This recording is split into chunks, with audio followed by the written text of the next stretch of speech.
Welcome and good morning, everyone. Grace, do we have enough folks online to constitute a quorum? Yes. Okay, great. Let's go ahead and call roll. Jimenez, Present. Perales, Here. Cohen, Here. Carrasco, Davis, here. Esparza, Here. Readiness, Here. Foley, Here. Mahan, Here. Jones,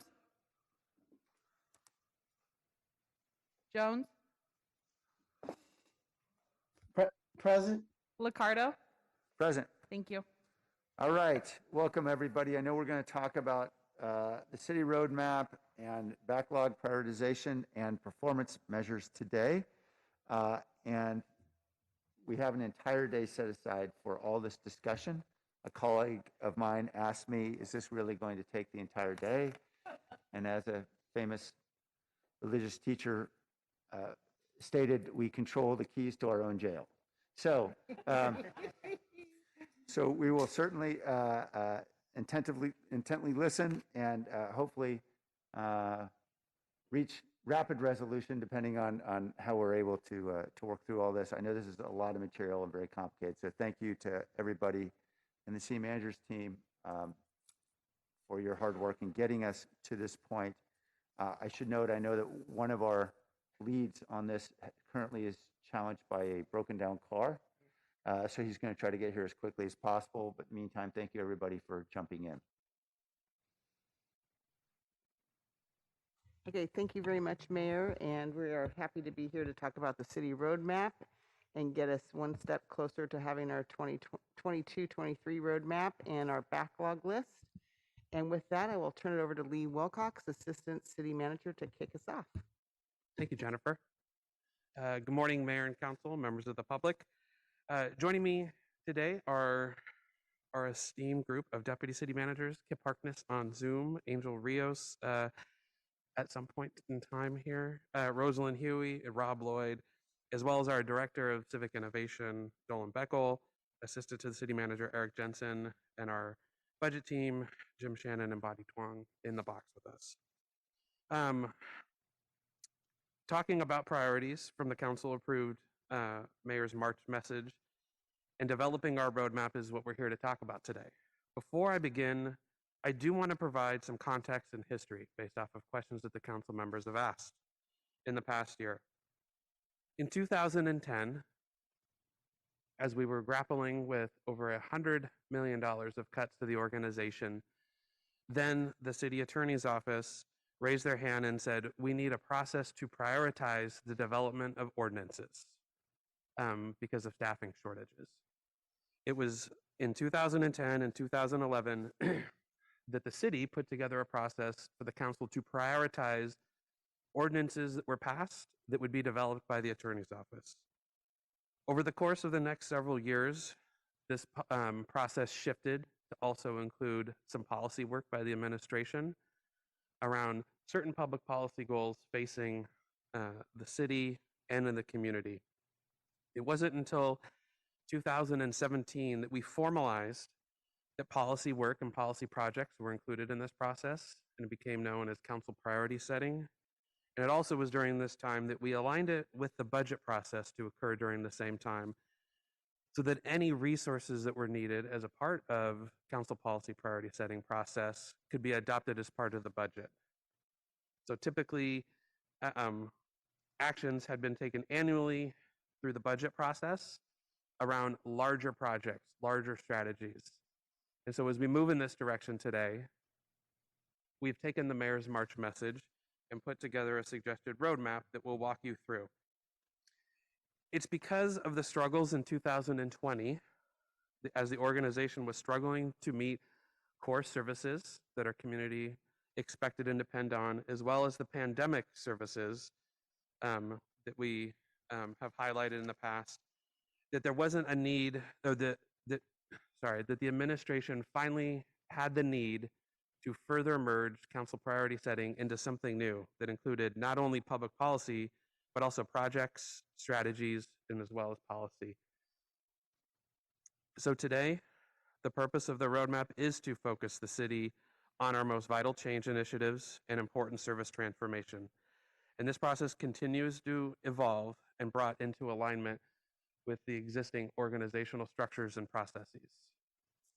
So today we will go over our proposed recommended 22-23 city roadmap and the initiatives. We will address the backlog and prioritize it, and then start to review the outcome and performance measure status and review next steps with you. And again, this is a summary agenda. We can move more quickly if the mayor and council so wish. Our process for creating the 2022-23 city roadmap was in an informational memorandum issued to you in March of this year. This process started with the council direction and council approval of the mayor's March budget message and the priorities notated in that document. In April, the administration spent considerable amount of time with department heads to create the administration's draft city roadmap, including the backlog. Today, we are on our third step with this study session to recommend approval of a city roadmap, refine and prioritize the backlog, and review the status of outcome and performance measures, including our work with the Harvard community partners. Finally, we will take input today and apply it to a final city roadmap and include that in a manager's budget addendum that will be approved along with the budget this year. Sorry.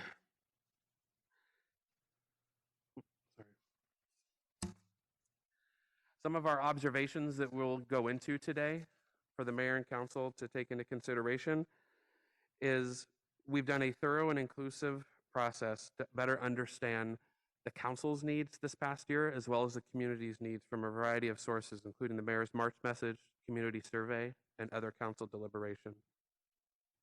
The recommended roadmap does represent our maximum capacity in our current resource environment.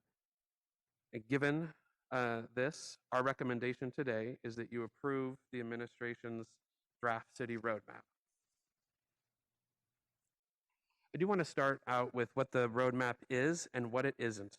As I suggested before, it focuses the city on our most vital change initiatives and service transformations. Consistent with all processes that we've come to use in the city around adaptive change and transformational change, this includes initiatives going through a process of preparing the organizational for change, crafting a vision and plan for change, setting goals, measures, and teams around these initiatives, implementing the changes, embedding them within the organization, and then reviewing the process and analyzing our results continuously. Our current roadmap is not all that different from the various initiatives and the process that they go through.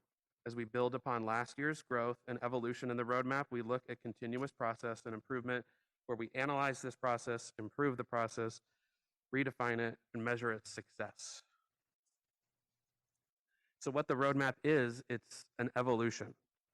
It's critical to focus our council and our administration to meet resident needs. It is not perfect.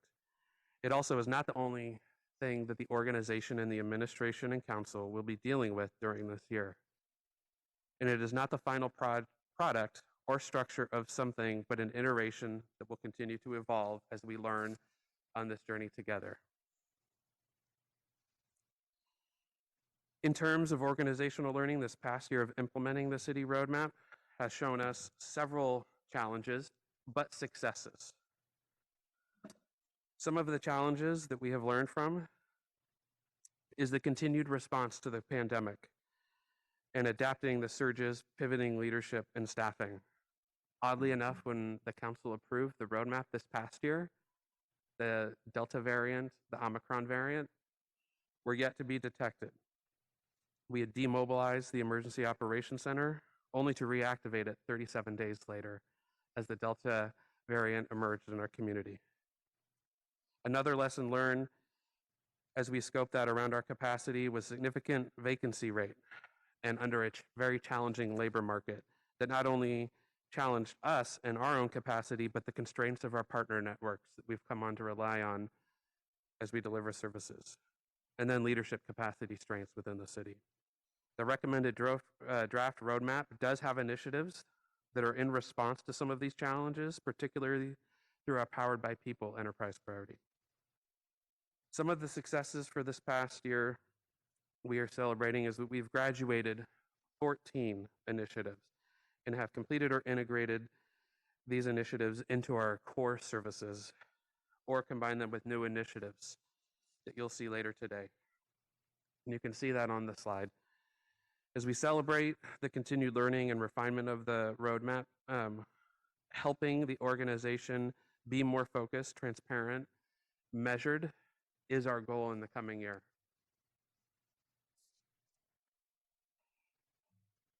Continuing on what the roadmap is distinct from the day-to-day service delivery and is about what we are changing about how we work. Priorities on the roadmap are either completely new, such as wide-scale food distribution, or scaling dramatically, such as our sheltering program during the pandemic, or non-routine, complex, multi-departmental work that requires considerable citywide effort to drive things forward, such as the Google development, or they require important cross-agency collaboration with other partners, such as Homelessness or our Child and Youth Services initiative. City services continue on at a massive scale underneath these change-oriented work on the roadmap, and most city employees and dollars invested in and engaged with the important work of day-to-day service delivery that our residents have come to expect and depend on. This work is not completely static, however, especially in a time where we know where new safety measures have to be built into every service we deliver, and ongoing continuous improvement work and a host of departmental initiatives and priorities focused on service improvements continue. But these do not rise to the level of being on the roadmap due to their either relatively low level of collaboration across the organization or where a typical single department nature can change this work. Change initiatives on the roadmap and core service delivery are two parts of the same complex picture of the city organization. Core services are doing day-to-day service delivery to the community, whereas the roadmap is where we are working on changing to better meet community needs and expectations. To deliver both, we draw upon the same pool of capacity, the same group of leaders. So as we work through the roadmap together today, we should keep in mind that adding to the initiatives on the roadmap could impact capacity to deliver core city services and vice versa.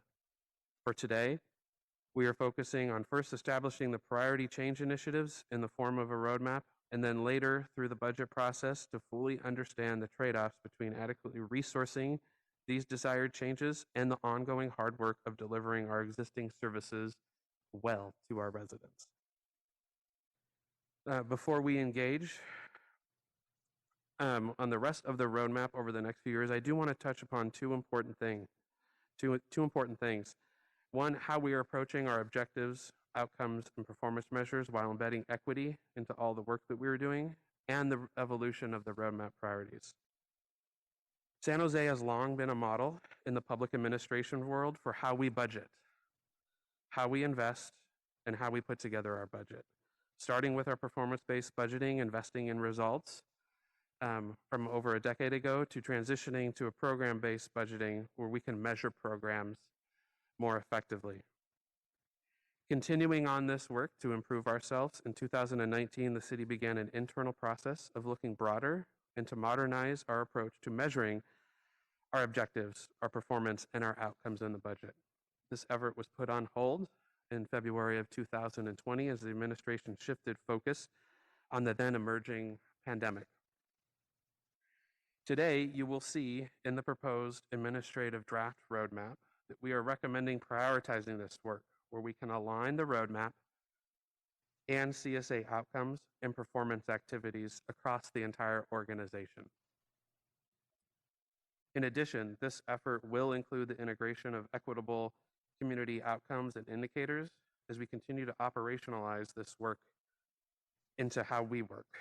Bottom line, as we move forward, San Jose wants to improve on our already stellar process of our budget work and continuing to improve the way we measure and hold ourselves accountable.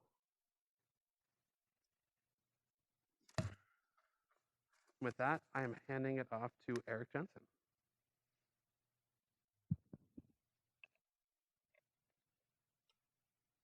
Good morning, Mayor, Council, members of the public. My name is Eric Jensen, Assistant to the City Manager.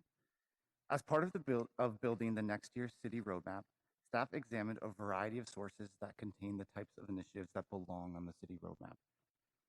The sources we analyzed are shown here, which include the current city roadmap for initiatives that are still in progress, council direction from the March budget message, last year's council priority backlog, council direction on a few recommendations to be part of the roadmap exercise from the Charter Review Commission and the Reimagining Public Safety Community Advisory Committee, including ad hoc subcommittees, specifically the Youth Council, and those recommendations focused on amending the city charter. They also include yellow lit referrals from the Rules and Open Government Committee. And finally, we look to departments in the city for recommended priorities. In this analysis, we refined and clarified the existing enterprise priorities by emphasizing a clear alignment within the community opinion survey, the 6 priorities of Council's March budget message, and the existing enterprise priorities. To highlight this, we refined the enterprise priorities here on the right, which underpin the city roadmap. That refinement preserves ending homelessness as a clear priority area. It breaks out public safety from safe, vibrant, and inclusive neighborhoods and public life into a new, distinct enterprise priority titled Safer San Jose. It emphasizes our efforts to battle blight by renaming our Clean, Vibrant, and Inclusive Neighborhoods and Public Life enterprise priority. It combines 21st century infrastructure and emergency management and preparedness into a single enterprise priority focused on resilient and sustainable city infrastructure and emergency management. It preserves the COVID-19 community and economic recovery enterprise priority. It continues the building of the San Jose of tomorrow with a downtown for everyone, part of which includes our work in affordable housing. And finally, it continues our 2 foundational enterprise priorities: strategic fiscal positioning and resource deployment, and powered by people. These citywide priorities serve as our basis for organizational alignment, prioritization, and are the lens through which we focus the city. Descriptions of these enterprise priorities will be provided in a final city roadmap manager's budget addenda, which we will be issuing on May 23rd. With that, I'm excited to share the first view of the city roadmap to guide the organization in this next year. Describing the roadmap structure, at the top, the title is Administration Draft 2022-2023 City Roadmap Recommended for Approval. On the left, it shows 8 gray boxes, which are our enterprise priorities. The top 6 are community-driven, and the 2 on bottom are foundational. Towards the right, we have 42 purple boxes, which are the initiatives driving each enterprise priority forward. From left to right, these initiatives are divided across those that are programs and projects, those that are strategies, and those that are policies. Based on a thorough analysis by staff and in alignment with community and council priorities, these 42 initiatives are recommended for adoption as next year's city roadmap. And so we'll spend the rest of the study session today discussing what these initiatives are in terms of scope, what must go onto the backlog, and our iterative approach to measuring this roadmap. So to start, our city roadmap executive sponsors will walk through each initiative on their enterprise priorities and share the purpose and scope of each initiative intended over the next year. So to do that, I will now turn it over to Rosalind and Rob to start with community and economic recovery. Great, thank you, Eric. Rosalind Huey, Deputy City Manager, and I do share this enterprise priority with Rob Lloyd. Community and economic recovery is all about equity and lifting up those most impacted by COVID-19. There are 4 recommended initiatives for this enterprise priority, and these include housing stabilization, reemployment and workforce development, small business recovery and resilience, and the COVID-19 Recovery Task Force. For housing stabilization, staff will be focusing on eviction prevention through an eviction diversion strategy, tenant rights, and legal aid, as well as outreach and education. For reemployment and workforce development, staff is focusing on delivering work to future programming as well as the resilience core. And for small business recovery and resilience, staff will continue to focus on eviction assistance to assist small businesses, deliver grant programs, and conduct business walks. Also, we're very excited that the Cutzel Gardens mixed-use development project will open this summer and will include office space for the Latino Business Foundation and Excite Credit Union. This allows for technical assistance, free technical assistance, and loans and financial services for businesses all under one roof. The COVID-19 Recovery Task Force project process is well underway and is actually at the halfway point. And the task force will continue to work through November. 9 committees have been established and a community engagement plan has been developed, which includes a community survey, a storytelling project, an engagement toolkit for committees to use, and a lived experience group who will design and conduct engagement activities.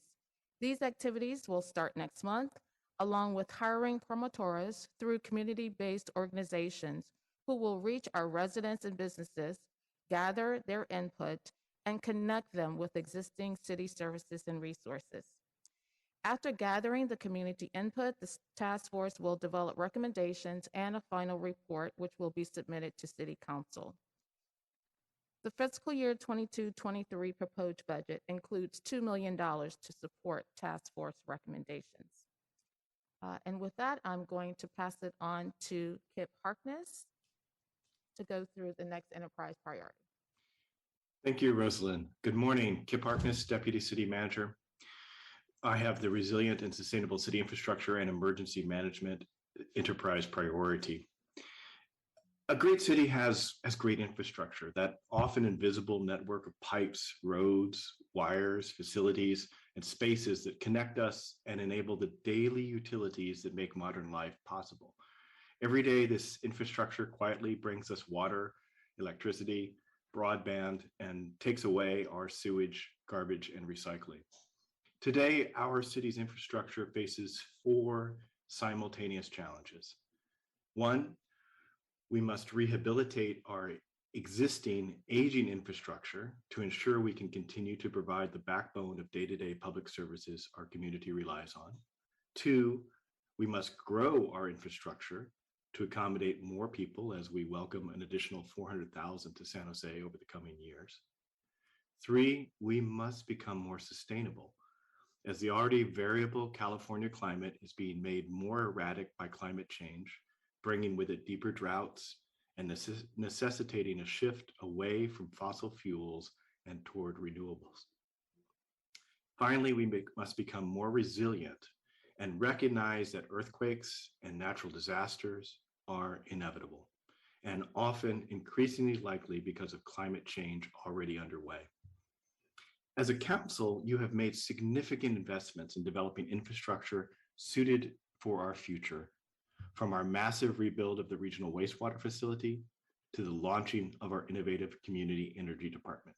But you have asked us to do more. Meeting these challenges requires a fundamental shift from an extractive consumption to circular reuse, with resilience and sustainability built in, and even going beyond sustainability to actively restoring the environment, natural resources, and productive capacity on which we depend. We believe a regenerative approach to city infrastructure is required to meet both the needs of our people, equity, and live within the capacity of the planet, environment. In response to these challenges and following the direction provided in the March budget message, the City Manager's Office will lead the organization's resilience efforts to transform the city's infrastructure with a focus on 5 objectives laid out here in the roadmap that have the most potential for big, bold, and meaningful change. Number 1 is being disaster ready and climate smart. This has 4 components. We continue the work we've been on, the journey we've been on since 2017 to prepare San Jose for the next disaster. And while we effectively faced the challenge of the pandemic, we must revitalize and renew our capacity in the Emergency Operations Center team, refresh our plans, and prepare our community through CERT and other programs for what we know is the inevitable next disaster. We need to continue our work on climate smart, which focuses on decarbonizing without degrading quality of life. We need to begin to understand and address sea level rise, seeking to understand the issues and the impacts, in particular for Alviso and the North San Jose area. And I'll pull in the one that's sort of in the policy realm. We need to complete the soft story earthquake retrofit policy. We have approximately 1,100 buildings, many of which are home to some of our most vulnerable residents, which are unsafe in the potential of a large earthquake. And we need to get those retrofitted and those people safe. Our second objective is infrastructure resilience. That includes completing the Measure T projects that we have underway, the build out of the Emergency Operations Center, our fire stations, repaving of our roads, et cetera. It also includes figuring out ways to address our very significant infrastructure backlog. We estimate we have at least $1.7 billion of deferred maintenance on our existing buildings, facilities, and infrastructure that needs to be addressed. That will require new state and federal funding, going after that aggressively and comprehensively, and influencing policy to better invest here in San Jose. Finally, we must continue to build our cybersecurity capacity and integrate it more fully into our emergency management response and our work with infrastructure to make sure this does not become a point of vulnerability. Our third objective is around clean energy resilience, which includes continuing our work with community energy, but specifically expanding our work with microgrids to make sure that key public facilities have an energy source that is not dependent on the grid in time of failure. Continue our work with downtown large project electrification. Continuing work with building electrification for commercial development, shifting to a more electric future, and building out our electric vehicle infrastructure, both for our own city fleet, which is shifting over to electric, and for the community with an emphasis on equity, making sure that electric vehicles are for people who need them the most, not just those who can afford them. Our fourth priority is around water resilience. This includes continuing the build out of our regional wastewater facility, seeking new water supply with a focus on reuse of that wastewater to close the circle on water and create a drought-proof San Jose. We also need a new approach to our sewers, both sanitary and storm, to ensure their continued effective operations, maintenance, and expansion throughout the years. And we need to have a more innovative and comprehensive approach to green infrastructure and stormwater infrastructure, taking a more holistic view toward how to water from rainfall all the way down into the bay. Our fifth priority is actually to begin to restore some of the natural environment that has been degraded by our urbanization, and this in two particular ways. One, an emphasis on our community forest, our urban canopy of trees, important for creating cool spaces, beautiful spaces, and places and neighborhoods that we want to live in, and our work around Coyote Valley open space to make sure that we can preserve that area in a way that respects the rights of our citizens and the property owners there. These 5 objectives and supporting 18 initiatives and policies make up the newly reconstituted and merged city enterprise priority of resilient and sustainable city infrastructure and emergency management. Over the next few months, we will be hiring a small team, setting key results to drive implementation and measure impact, putting together a work plan, and beginning this important work. At this point, I will be handing it off, and I'm not sure who I'm handing it off to. Eric, if you can help me. I think that comes back to me. Thank you so much, Kip. Back to you, Rosalind. Thank you. The next enterprise priority we'll walk you through is ending homelessness. And there are 5 recommended initiatives for this enterprise priority. They include emergency housing system expansion, encampment services, outreach assistance and resources, encampment management and safe relocation, emergency housing financial sustainability, and safety net services with coordination with the county. With council direction, staff is currently analyzing sites for new quick-build emergency interim housing projects and will be bringing a recommendation to council next month. We are also looking at sites for safe parking. This initiative also includes Project Home Key, and we are very excited with the recent announcement from the state with awards for the Arena Hotel and the Branham Monterey site.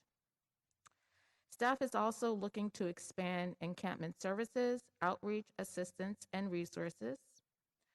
For encampment management and safe relocation, staff is identifying sites and which includes identifying setbacks for sensitive zones and providing services to support quality of life. For the Emergency Housing Financial Sustainability Initiative, the Housing Department, with the support from the Mayor's Office, has been awarded a grant from the San Francisco Foundation to look at reducing the operation and maintenance costs to support emergency interim housing projects. This will be important for the sustainability of these efforts. And finally, the Safety Net Services County Coordination Initiative is a strategy to better understand and coordinate with the county on a variety of safety net services, from behavioral and mental health services to the foster care system, so that we can better integrate and align our efforts with the county. And now I'm going to hand over the presentation to Lee Wilcox to walk us through the Safer San Jose Initiative. Thank you, Rosalind. So I share the new Safer San Jose enterprise priority with my friend Angel Rios right here. There are currently 3 recommended initiatives as part of Safer San Jose, which is police reforms, the Vision Zero traffic safety, as well as the development of a new continuity of operations plan for our city services known as a COOP. For police reforms, this includes the analysis, prioritization, and recommendations of over 454 recommendations and examining what we think we have the capacity to implement and bring this analysis to the Public Safety Finance and Strategic Support Committee in the fall. It also includes the police reforms work plan items that have already been approved by the mayor and council, which are currently being implemented. It includes recommendations from the 21st Century Policing Report, Use of Force Report, Internal After Action Report, as well as Independent After Action Report, the reimagining recommendations approved or accepted by the mayor and council last week, as well as all outstanding recommendations by the IPA city and city attorney. Second, the Vision Zero traffic safety. This includes quick build projects in priority corridors, education and outreach activities on behavioral change and traffic safety, as well as messaging and signs around major roadways. And then lastly, the continuity of operations plan is our own internal effort of the city to ensure our capability exists to continue essential city services in response to a comprehensive array of potential emergencies or disasters like an earthquake or major event. While during the pandemic, we had roughly 6 to 8 weeks to plan. As we saw it evolve across the globe, we were able to develop and had time to plan a very specific continuity of operations plan for the pandemic. What we do need is something much more comprehensive and broad to meet a major immediate disaster, such as an earthquake. And this internal process will lead us to do that. I'd like to hand it over to Rob Lloyd now for the next enterprise priority. Good afternoon, City Council. Rob Lloyd, pulling my best angel impression. There are 5 recommended initiatives for the clean, vibrant, and inclusive neighborhoods and public life enterprise priority. These include Children and Youth Services Master Plan, Education, Digital Equity, and Digital Literacy, Beautify SJ Encampments, Trash Services, Beautify SJ Vehicle Blight, and the Child Care Siting Policy Update. These are coordinated efforts and that build the quality of life in San Jose. Specifically on Child and Youth Services Master Plan, PRNS and Library are managing the proposed $10.5 million of ARPA allocation for children and youth programming, removing barriers for participation in public recreation offerings by increasing subsidized scholarships to 100% for qualifying families and implementing all programming from City Council approved ARP spending plans. They are also providing increased youth services and equity priority communities continuing supporting working families by providing childcare offerings through San Jose Preschool, Rock, and after school and summer and holiday camps, as well as aquatics programs and expanding leisure class offerings. Under education, digital equity, and digital literacy, there are a large number of efforts. We have student and family academic support. SJ Learns special funding opportunities will be made available to partner schools in the summer of this year. SJ Learns tutoring programs will issue a request for proposals process to identify tutoring partners in anticipation of expansion in fall of this year. And the California for All Youth Workforce Program, Learning Loss Mitigation Pathway, Resilience Core Education Expansion Increase Program for summer 2022 and summer 2023, with 129 associates hosting seven partner organizations. Next, we have digital literacy and digital equity, under which we have the Digital Inclusion Fund program assessment and round 4 funding, continuing the availability of hotspots and devices through the library and the working partners, completing build out of the community Wi-Fi in partnership with Eastside Union High School District, and community Wi-Fi evaluation and recommendations. Last under this enterprise, this initiative is the College and Career Readiness, which is the hiring and career pathways coordinator and initiating citywide implementation of CCR logic model. Under Beautify SJ Encampment Trash Services, the project, we have launching the Encampment Management Collaborative, implementing the new encampment intake and resolution communication system, completing the Guadalupe Gardens Spring and Heading Encampment Project, evaluating the use of physical deterrence as a tool for priority locations, and developing a bio-waste service proposal for lived-in vehicles. Second to last, we have Beautify SJ Vehicle Blight, and that is addressing vehicle blight complaints as we rethink how we recognize and best address varying issues. That includes abandoned vehicles, but also vehicle hazards, people living in cars, and more. And last, we have the Child Care Siting Policy Update, which is the city facility improvements in PRNS to select priority sites for classroom upgrades, and then Child Care Tenant Improvements Fund, which focuses on offsetting the cost of construction of dedicated child care space in affordable housing developments, especially in Priority 1, which are the highest need zip codes. With that, we also have the funding award recommendations that will come to council as part of the affordable housing process, and anticipating at least 2 developments to be considered in 2022-2023. With that one, I will hand it off to myself for the next, enterprise priority. There are 9 recommended initiatives for the enterprise priority for building the San Jose of tomorrow with Downtown for Everyone, and this is a shared initiative between Rosalind and I. The power of these efforts and the teams and partners who champion them is the vision of a connected, economically vibrant, and equitable community, the one we aspire to create. There are specific initiatives which include aligning zoning with the general plan, and that's the rezoning of 11,000 parcels throughout the city. Staff is bringing the rezonings to council in batches based on geography or topic, with the goal of completing by the end of 2022. Development Services Transformation is winding down on the technology part of Development Services Transformation over this year, bringing a focus on continued process improvement and outcomes. For the Google Downtown West development, staff will be bringing the ordinance to council, which will establish the Community Advisory Committee for the Community Stabilization and Opportunity Pathways Fund. Staff will be undertaking initial conformance reviews with horizontal construction, or for horizontal construction. Next, we have Bart Silicon Valley Extension. This is the extension from Berryessa North San Jose, Bart into East and Downtown San Jose, as well as the Downtown Transportation Plan for upcoming growth and investments into downtown, including initial contract awards. On the airport connector in Diridon Station, the city is working with VTA and MTC to advance city funding necessary to initiate work for the airport connector and the city's acquisition of property relevant to the Diridon Station build-out, subject to procurement and future council approvals. On North San Jose, this is the city's policy work to enable housing, transportation access, and job growth in the North San Jose area. At tomorrow's council meeting, staff will be presenting the general plan and other policy amendments for council action.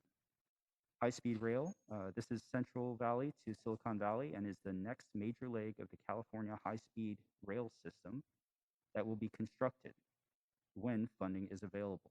The final environmental impact report for San Jose has been completed in the past year. Second to last, we have wage theft prevention policy and responsible contract ordinance. And this is the policy and compliance work impactful to San Jose workers. Last, we have affordable housing on assembly use sites policy, also known as YIGB. Staff will complete the policy work, including environmental analysis that will enable any site containing assembly uses with a public, quasi-public general plan land designation to develop 100% deed-restricted affordable housing as a secondary use in conjunction with the primary assembly use of the property. And with that, back to Lee. Thank you, Rob. Along with Jim Shannon, I share the strategic fiscal positioning and resource deployment enterprise priority for the city. The recommended roadmap includes 5 recommended initiatives for this enterprise priority, including our emergency and fiscal recovery and planning, outcomes, equity indicators and performance management, the disparity study, advancing equity through culture and practice, and procurement improvements. For our emergency fiscal recovery and planning, this work consists of our financial recovery efforts related to the pandemic, including all of the emergency operation and other departmental, federal, and state funding uses and reporting, ensuring that we have no clawbacks on the funding and that we continue to maximize reimbursements where possible. For our outcomes, equity indicator, and performance management, I spoke to this earlier. This work consists of aligning our city roadmap and city service area measures, refreshing our CSA and departmental measures, working with the Office of Racial Equity on community outcomes and equity indicators leading to those outcomes, and identifying data for disaggregation and creating dashboards for our managers, our city leadership, and for the mayor and council.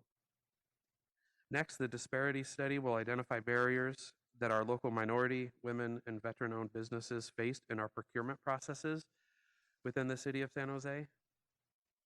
And our Advancing Equity Through Culture and Practice is our internal process and consists of rolling out our equity strategy through departmental trainings on racial equity, budgeting for equity, and other strategies necessary for us to continue operationalizing this work across the organization.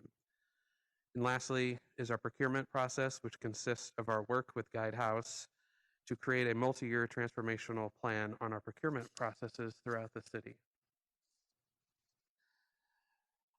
And last but not least is our Powered by People initiative. None of this work can get done without the people in our organization, and I have the pleasure of sharing this enterprise priority with Jennifer Shembry.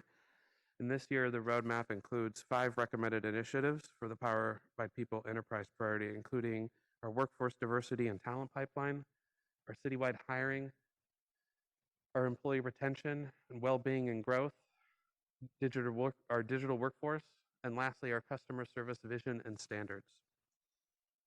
Our workforce diversity and talent pipeline consists of changes to our minimal qualifications to increase diverse applicant pool and provide an equitable path for professional development in the organization, changes to classification and compensation functions, and creating pipeline programs with local universities, job fairs, fellowships, and service opportunities for recruitments.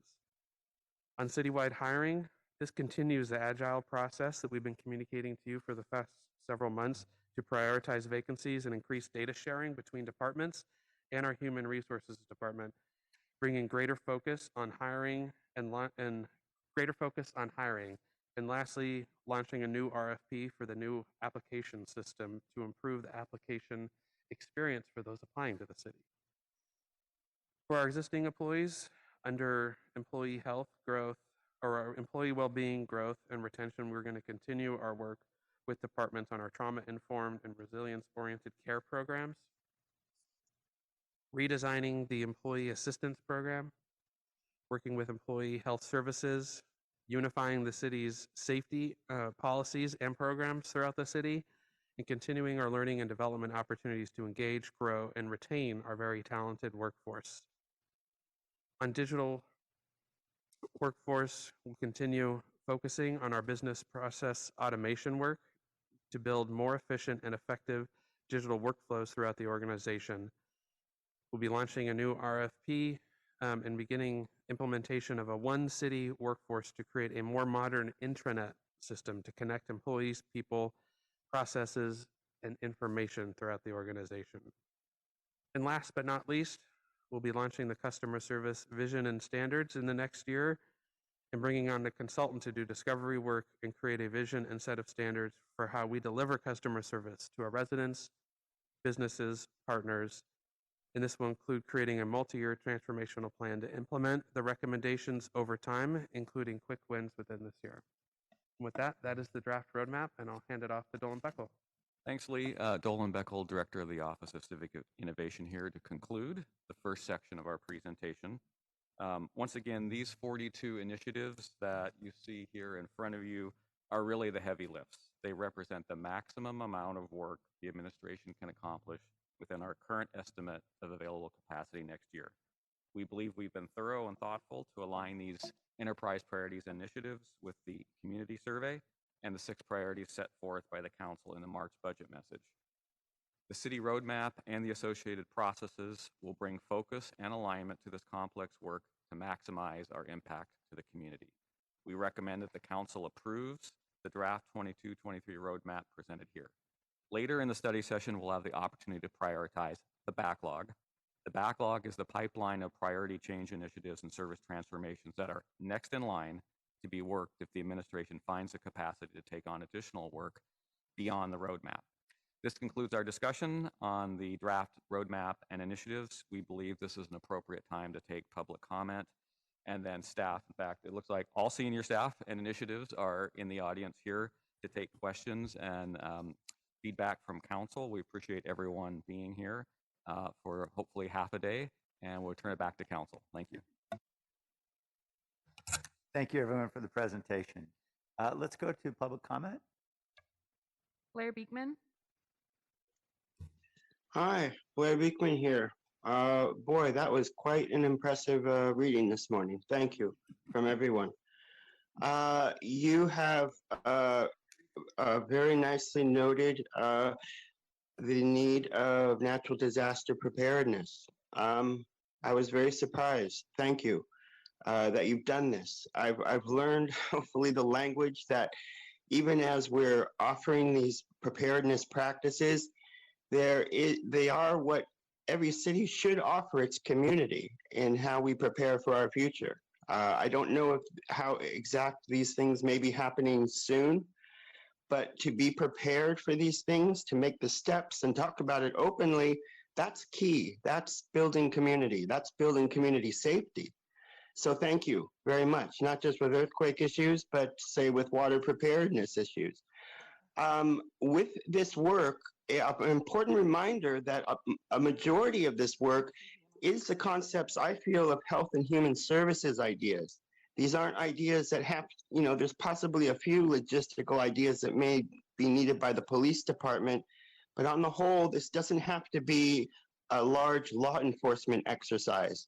This is an exercise of health and human services, of community healing, of CERT training, emergency preparedness, not law enforcement preparedness. And that's an important distinction we have to make with this sort of work. Overall, thank you. Just an important reminder of open and accountable practices, and really helps organize and define ourselves, and can help define the questions we need to ask at this time.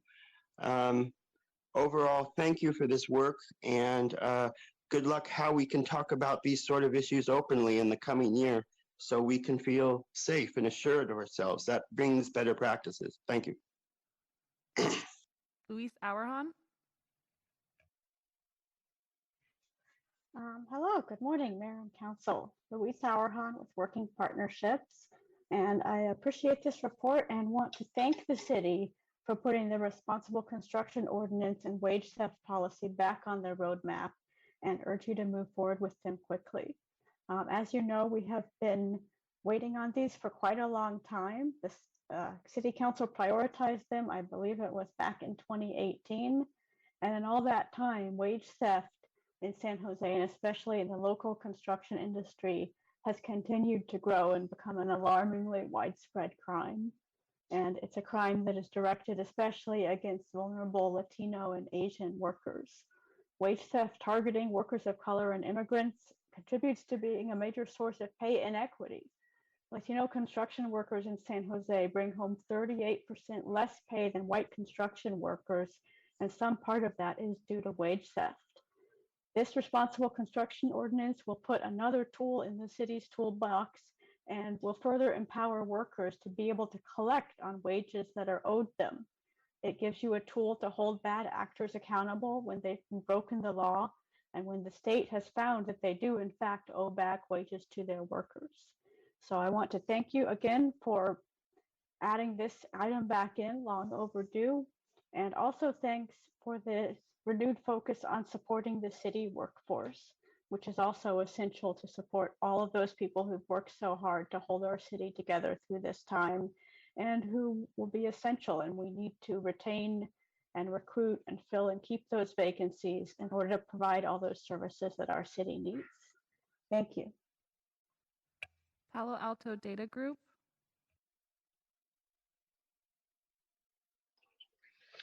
Thank you, honorable council members and mayor. My name is Dr. Forrest Peterson, and I've been doing research on the wage theft, including San Jose City Public Works. And I have seen that everything that Luis Arjan has said, I think I can't repeat any more eloquently, is all consistent with what is in the data set.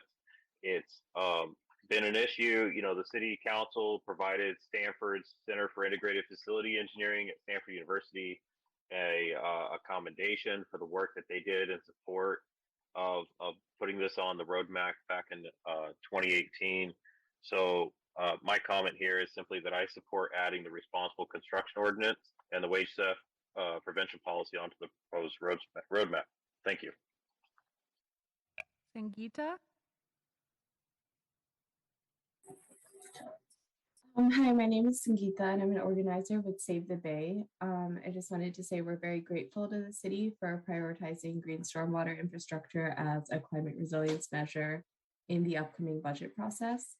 As San Jose starts to see the impacts of climate change, green infrastructure is going to be critical to building resilience to flooding, urban heat, and other climate impacts. We also want the city to prioritize equity when implementing green stormwater infrastructure. We know that historically marginalized communities are disproportionately impacted by climate change, and to combat environmental racism, urban greening needs to center the communities of color, low-income residents, and other marginalized groups. Again, I just wanted to reiterate our gratitude to the city for including green stormwater infrastructure as a priority for the upcoming fiscal year. Thank you. Elena.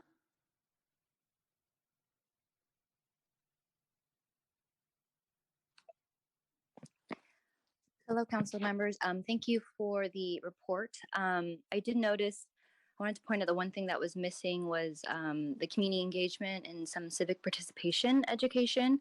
I know that there were recommendations from the Charter Review Commission, and I didn't see that on there. And I believe that that is a big part of equity and accountability to the community.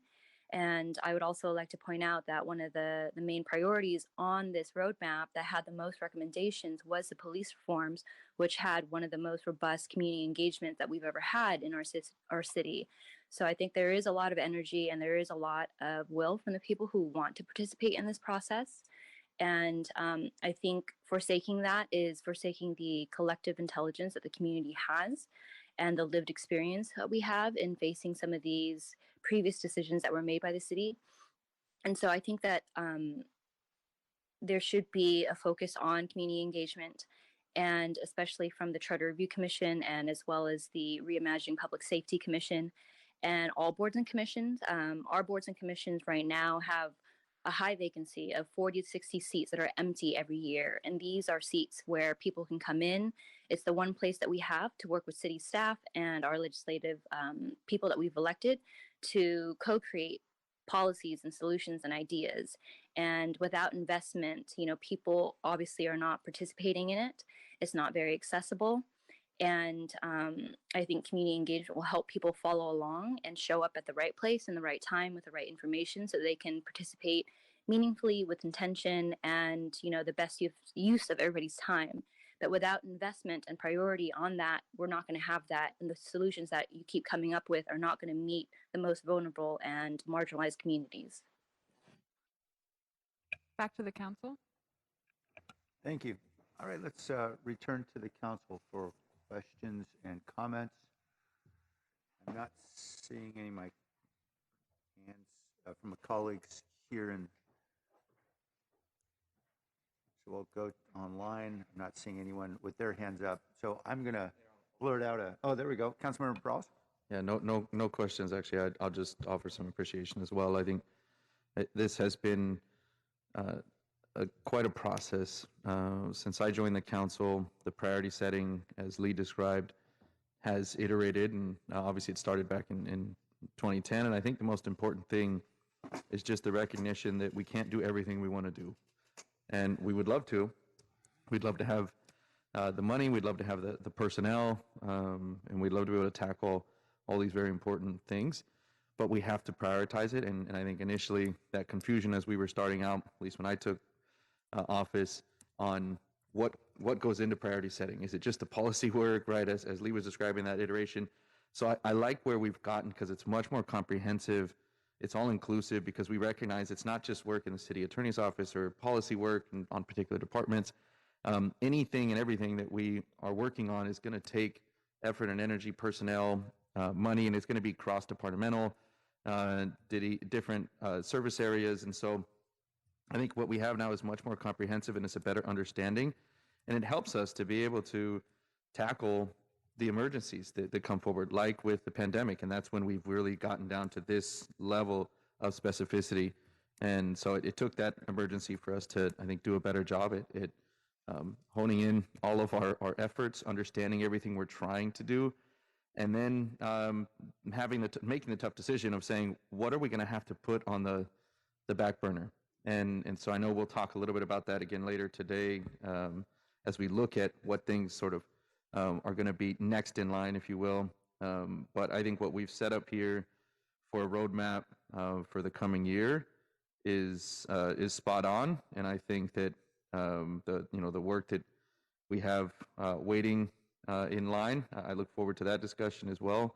But I just want to say thank you to city staff for this effort. And I don't know if are we offering a recommendation for this? I believe we are, right, Mayor?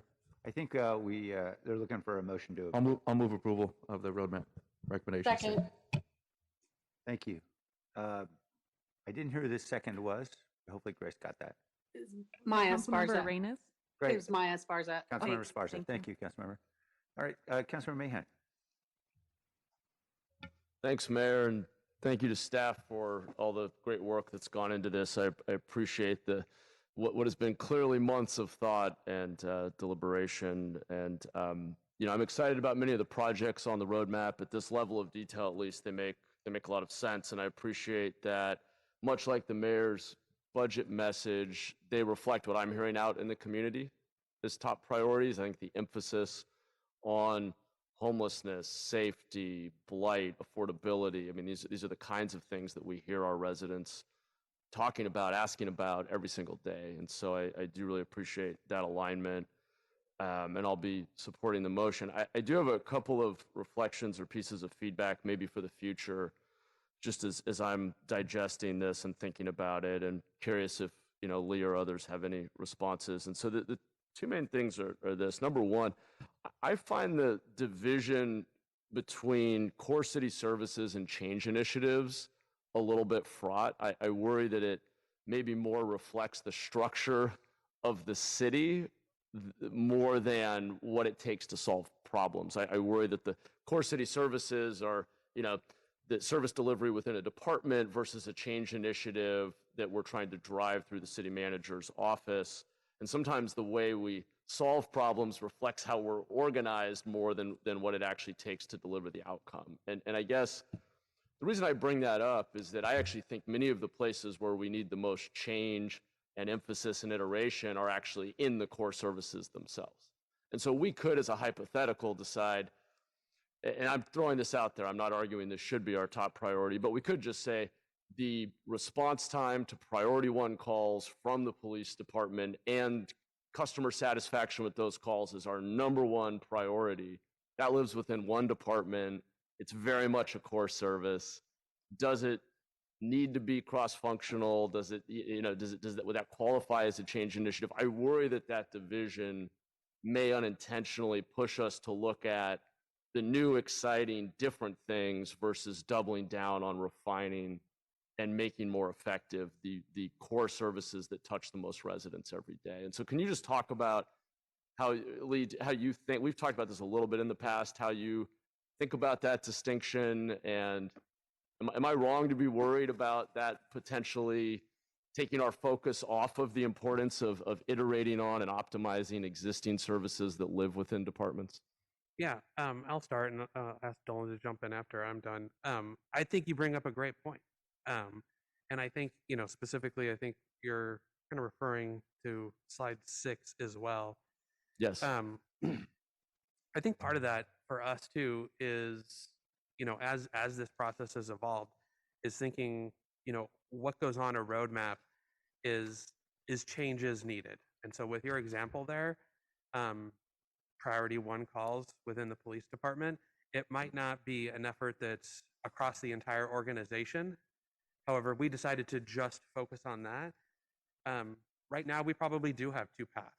It's, obviously very specific to the police department, but it's also, if there's going to be a need and attention and management and constant focus on it this year, that's something that the city manager's office plays a big hand in helping departments with as well.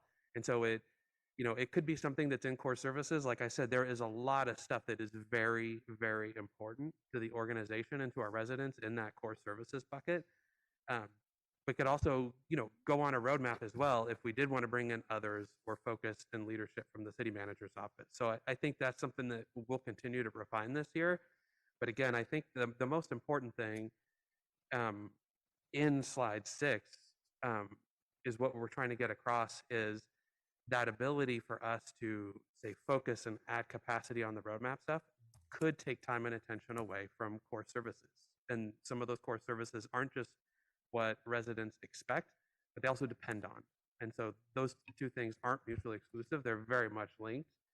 But appreciate the question, and what we're trying to get to this year is better understanding where time and attention is needed within core services, how we carve out time to focus on those things as well. And that could be through where we're looking at the outcomes and measurements, because there's a lot of very smart people in capacity within the departments and within core services where we're continually looking at that process improvement.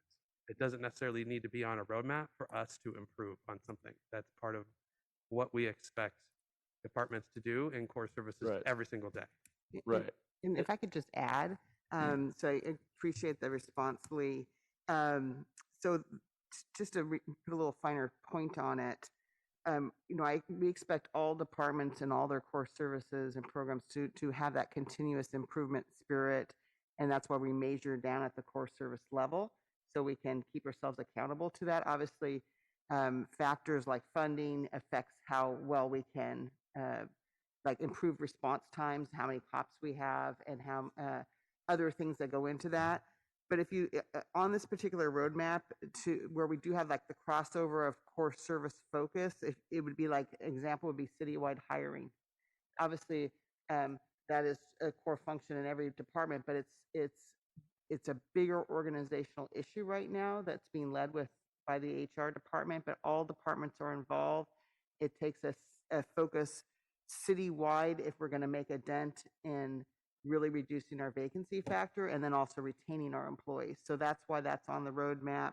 Same with something like, to give you another example, would be the vehicle abatement program that's on the roadmap. It involves multiple departments and it's going to take leadership to reimagine how we might look at vehicle abatement, especially with the intersectionality of vehicles, RVs that are on our streets that have homeless people in it or just abandoned by themselves. So that's kind of the distinction we're driving. But I don't want anybody to take away that these are taking cross-functional, cross-organizational effort driven from the city manager's office. Does not take away from the improvements that we want to make at our core services that each department director is also responsible for.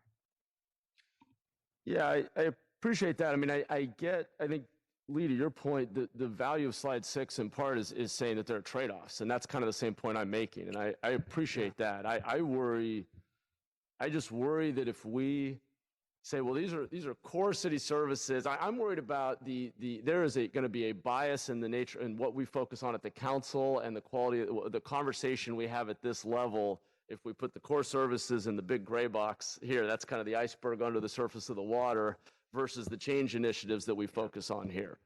And so much of what I hear about in the community are the core services that touch people's lives every day.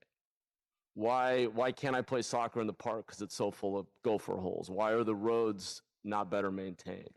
Why is 911 response time slower than I think it ought to be? Or whatever.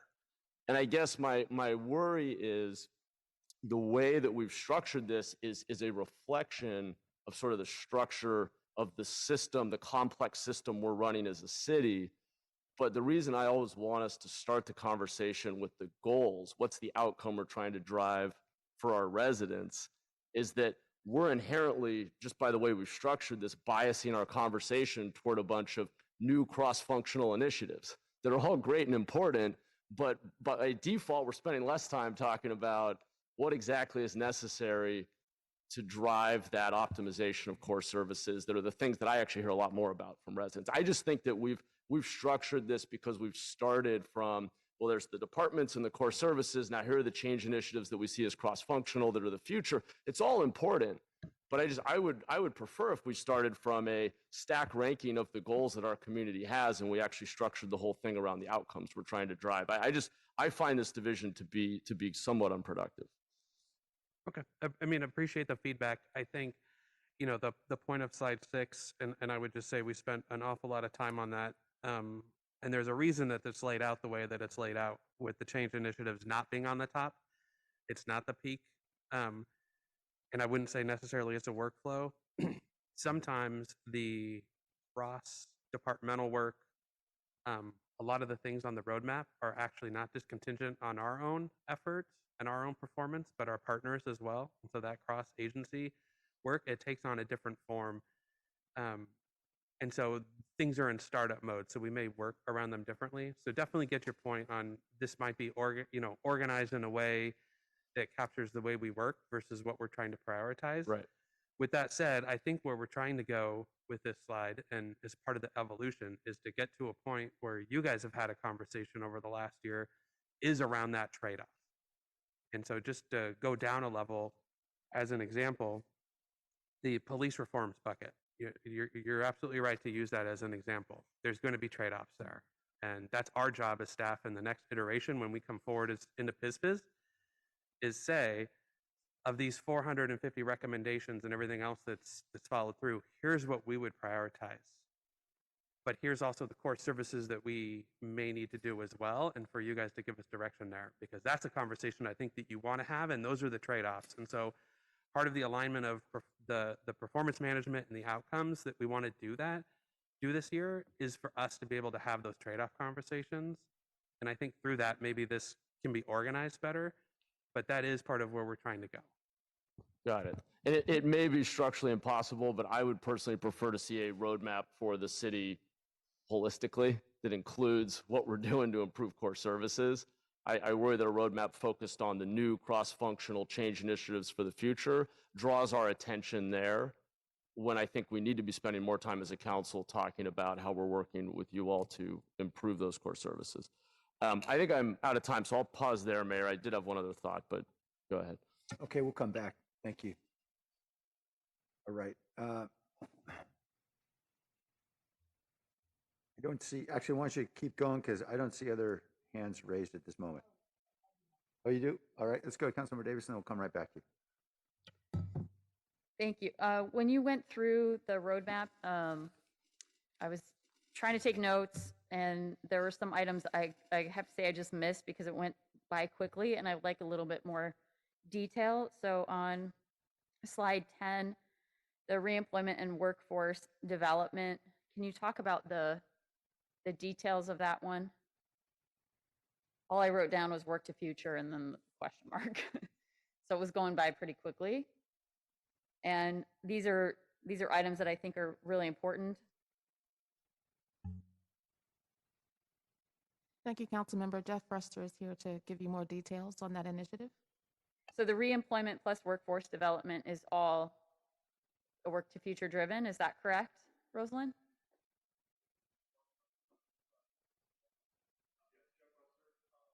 Hold on a second, Jeff. We need your the mic's off right now. mic. Thank you, Councilmember. Jeff Ruster with the Office of Economic Development, Assistant Director. The Work to Future program, we are leading on that, but we work with many partners. So we are working with over 60 agencies that serve low-income, lower-skilled individuals. We refer clients back and forth, and then our main mission is really to train those individuals and prepare them for careers and jobs that lead to living wage, that have career pathways associated with them. So we will serve probably about 2,000 clients this year through a variety of programs that include those that are funded by Work to Future, that are funded by American Rescue Plan resources, and general fund resources as well. So again, it's a collaborative effort, and then we serve many different kinds of clients, youth and adults, and prepare them for careers, again, in driving sectors. How is this different, Jeff? So we're talking about COVID recovery and economic resiliency. How is what you're doing going to be different this year than what you've done in the past? Very good question. Quite a few things, actually. One of the things that we've done in light of COVID is we have moved much closer to those clients that were most impacted by COVID. So we are now present on the east side in Las Plumas Center, which brings us, again, closer to those areas that were hit hardest by COVID. So hopefully that will increase awareness, ease of access for these kind of services. We're going to have a lot of our partners join us there that will be providing a wide variety of services, working with the trades on a trade orientation program. We'll be offering entrepreneurship workshops to individuals that historically have not accessed Work to Future clients. So that's one big thing. The other thing is through COVID, there was a collaborative effort called Bridge to Recovery, which was initially led by Catholic Charities, which again is the initiative where 60 different agencies have come together to really kind of bring the system more cohesively together to provide wraparound services for housing and health and food and other kind of support that they need in addition to workforce. And I would just add as well that many of those that were hit hardest by COVID have historically been our main clients with Work the Future. That is historically who we have served. Lower skilled, lower income, people of color have been historically our clients. So it's really more this collaborative effort of bringing the clients, bringing our services closer to those clients. Thank you. I appreciate that. I did see in the CSA presentation for the budget, the number of clients that you were targeted to serve this year is not that much larger than in this current fiscal year. Can you talk a little bit about why that is? If you're changing the way you're doing things and we have this need for our most impacted communities to get back into the workforce and for some retraining, some jobs didn't come back, we know, and so there's the need for retraining. Why are we not having a large spike in the number of projected clients for this year? Right. And you do have additional staff in the budget, I believe. Yeah, 1 or 2 extra staff to support some of our American Rescue Plan, including the Resiliency Corps program. I think why you don't see that spike immediately is that our offices were closed for 18 months and just reopened in October of 2021. And during that interim process, from October really to January, is when we made the move over to Las Plumas site. So January of 2022 is when we opened up. We were still facing some restrictions in terms of the number of clients we could serve. There was a 50 limit at that time. But now that that's behind us, I do think going forward, you will see a significant number in the increase of clients. Also, the numbers that are in that budget book, and it is something that we're looking to change as well, only are kind of the Workforce Innovation and Opportunities Act, the WIOA federal funding that we get.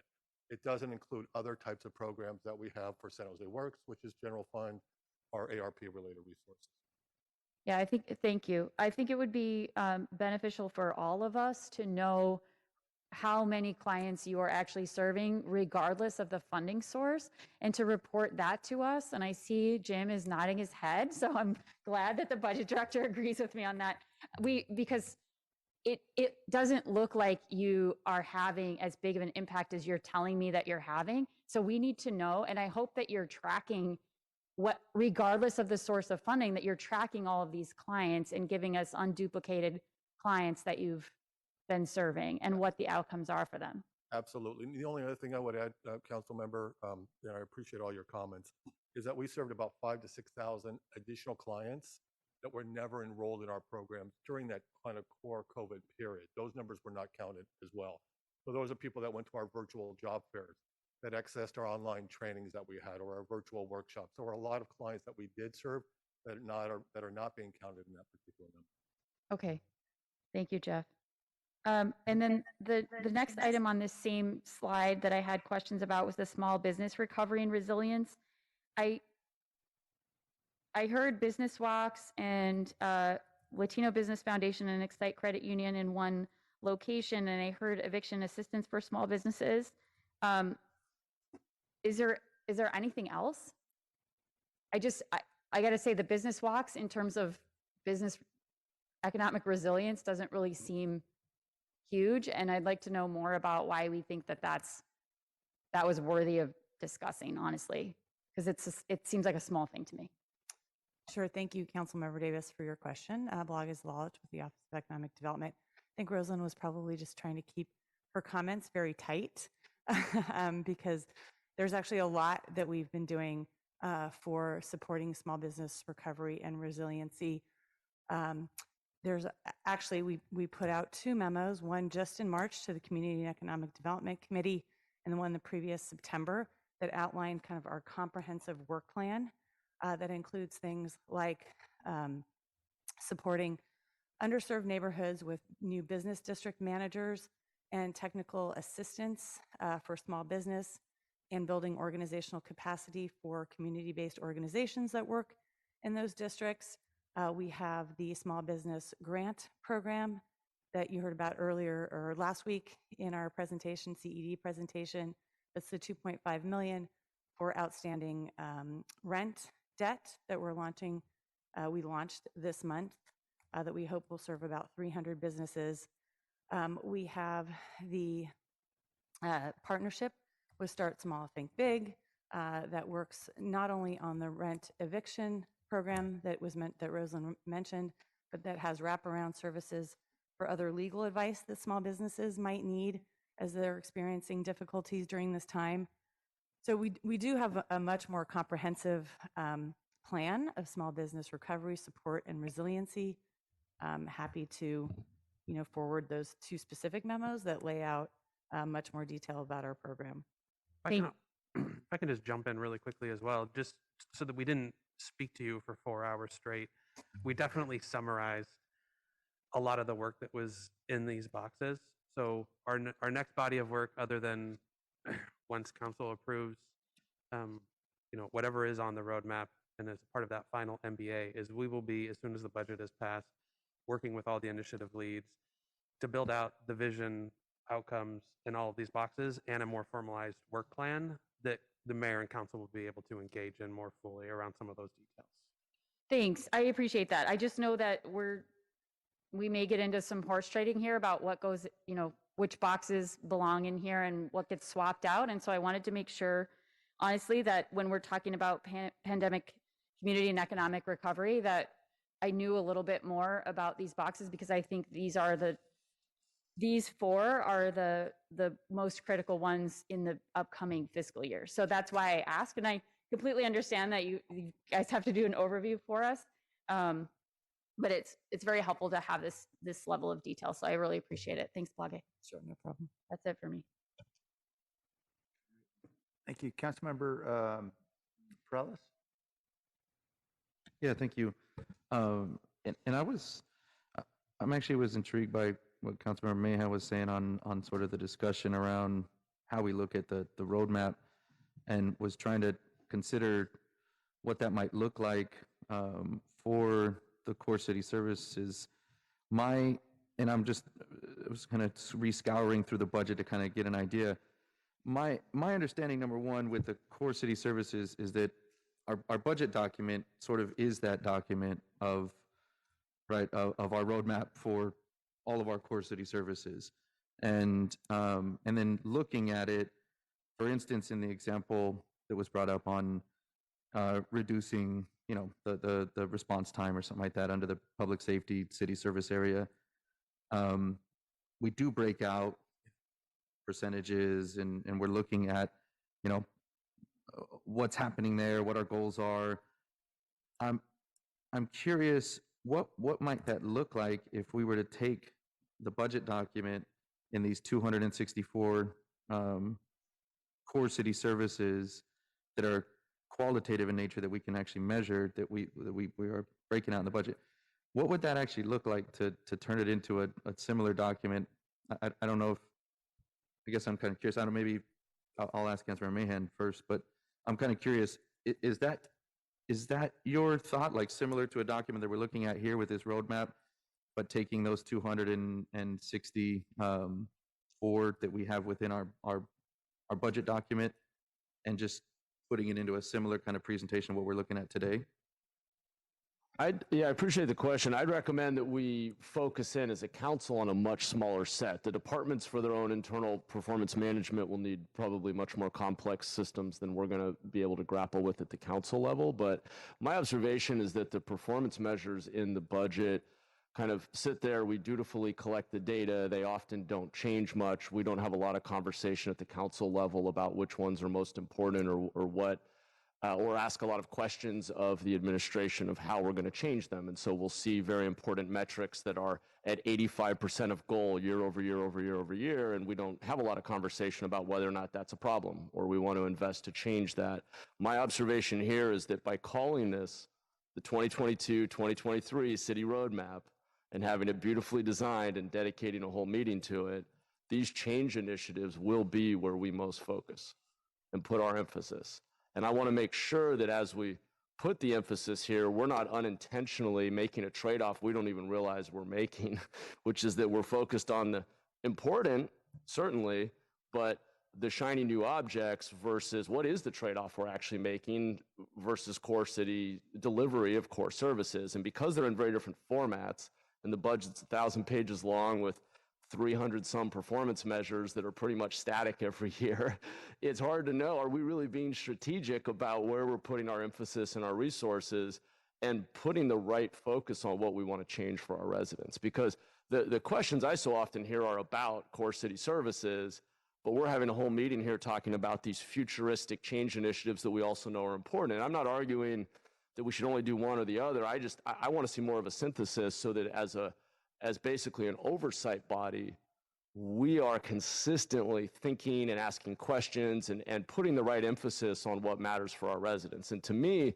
the only way to do that is to start from goals and to have a small number of goals and to stack rank them, to baseline against past performance, to benchmark against other cities and do the trade-offs at that top level of goals, not have two different governing documents for core services and change initiatives. I find that kind of confusing, and I worry it takes our emphasis off of optimizing and improving core services. I certainly would suggest we try to put 266 measures into a single roadmap, but I find that the siloing of the two a little concerning. Yeah, no, thank you. It's helpful to kind of get a better understanding. The only thing I'll disagree with was kind of what you said second to last on, I think, the set of goals or comparing to other cities and whatnot. I don't necessarily agree with that, but I don't think we have to get into that conversation today. But I actually do agree with the discussion on what may appear as sort of the focus of the priority for the council, which is the day that we spend today talking about, change initiatives and whatnot, and that there may be some assumption that, hey, that's the priority. I know that's not for me, but, and I'm assuming staff knows that's not for them, but that could be the indication because people are hearing, oh, this is the new ads that council has talked about, and this is the priority. And I would agree that we don't actually spend, the same sort of amount of time or energy as a council to deliberate, the rest of the budget, the rest of our core city service areas, 264, right, that we've now talked about, because quite frankly, and me included, we stayed pretty quiet last week, right? And so there wasn't much of an input on all of those, and I think that was our opportunity to do so if we wanted to dive into each of those individual core service areas. So I don't know if it's that we don't allow ourselves the time. Maybe it's just that we're not engaging in the way that we could be, in the opportunity that we have here through the budget cycle. Because I kind of see that as this is the chance that we get to to nitpick some of what we may want to see some change on. But I do agree with the other sentiment that it doesn't have to be either or. We should be doing both. We should be having this conversation today around what are some of the change initiatives, what are the new things we may want to add, or what is it we want to put on a backlog, because there's always going to be something new or iterative. We can't necessarily just assume that the core city service that we've been providing for decades is the same thing that we should be providing moving forward. So I think today's conversation is important as well. But I wouldn't be against maybe a collective brain dump or thought of similar to where Councilmember Mahan is going, because I don't necessarily think that we utilize the budget process or the time, and I imagine every head in here would nod, we didn't utilize the time very well last week, or maybe we don't every single year. So maybe there is a better way that we can do that. And so maybe we put some thought into that before next year's process, that we say, hey, look, we spend a good focused time effort on these change initiatives. Maybe we rethink how we engage in our discussion on the budget process, and we have a whole year now to do that since we just finished it, and be able to say, all right, how do we then create some better discussion and dialogue through our budget process? We have the time, we set that aside already, we have all the documents, we know the info, but I don't think there is robust engagement on those core city service areas. I would agree with Councilmember Mahan just said, right? A lot of these numbers and the goals, they kind of stay the same. We don't engage too much. And so, and it is, I think maybe it's because it's a lot. So maybe, I know we break it down as we did last week, right? And the different city service areas. Anyways, I am intrigued by it. And that's why I'm kind of thinking out loud here. And so hopefully staff is catching some of that as well, to say, okay, maybe there is a way that we can, milk a little bit more out of the council than we got this past week, and that we've gotten historically as well. So, but not to take away from the presentation and discussion day, because again, as I started off with, it isn't an either or. This is important as well.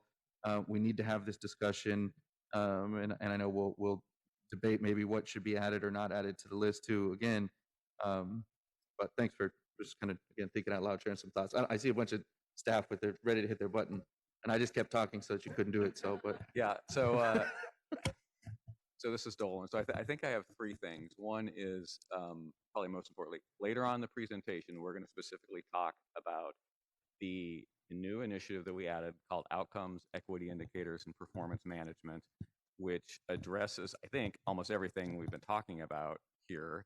I can't change the past, but looking forward, we can use that initiative as the opportunity to look how we might better align the discussion on the CSAs and the budget and the city roadmap and the outcome measures in the future. The second is, and Kip may want to jump in here, but from my perspective, city services are represented here as expressed by the community and the council in a priority. So traffic safety is a core city service, but we've had so many fatalities, we've elevated it to the enterprise priority level to focus on it. I think trash, Blight, Beautify San Jose, encampment trash services are things that we've done for a very, very long time, but it got to the point we have to escalate it.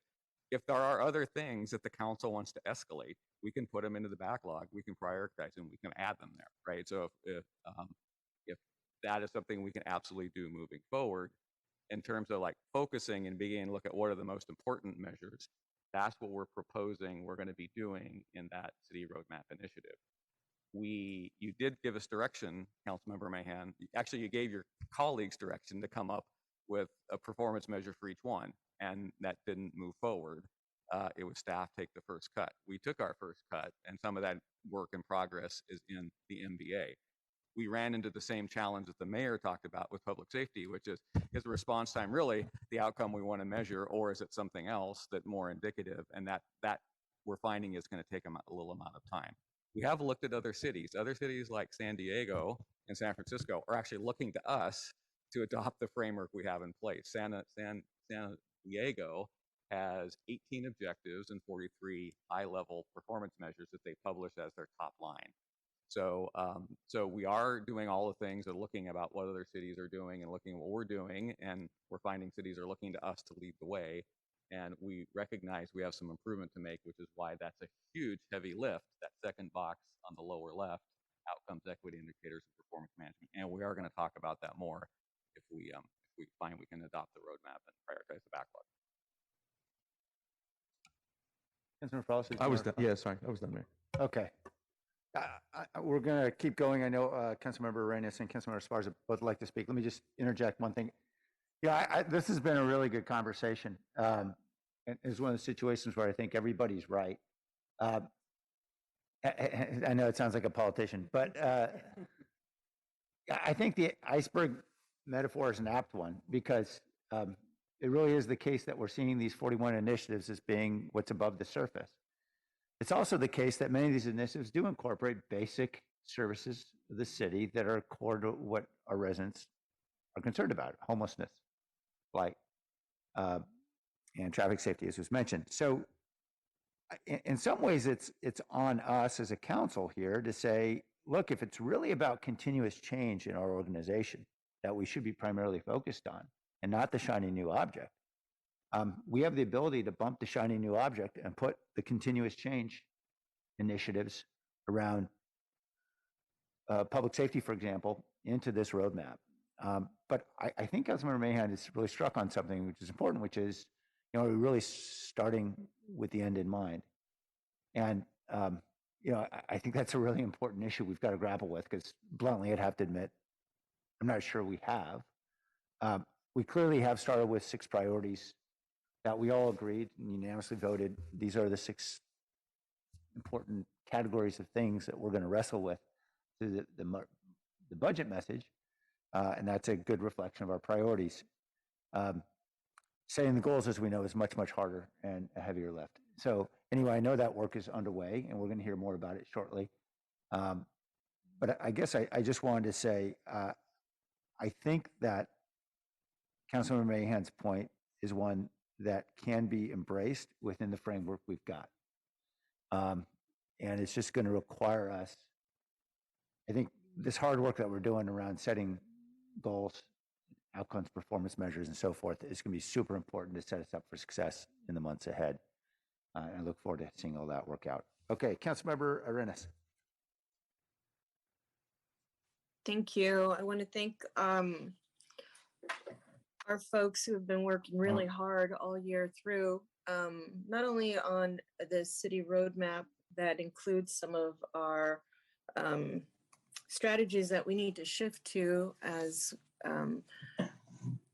the needs of our residents change and the way that we do things needs to change, and also as a result of the pandemic.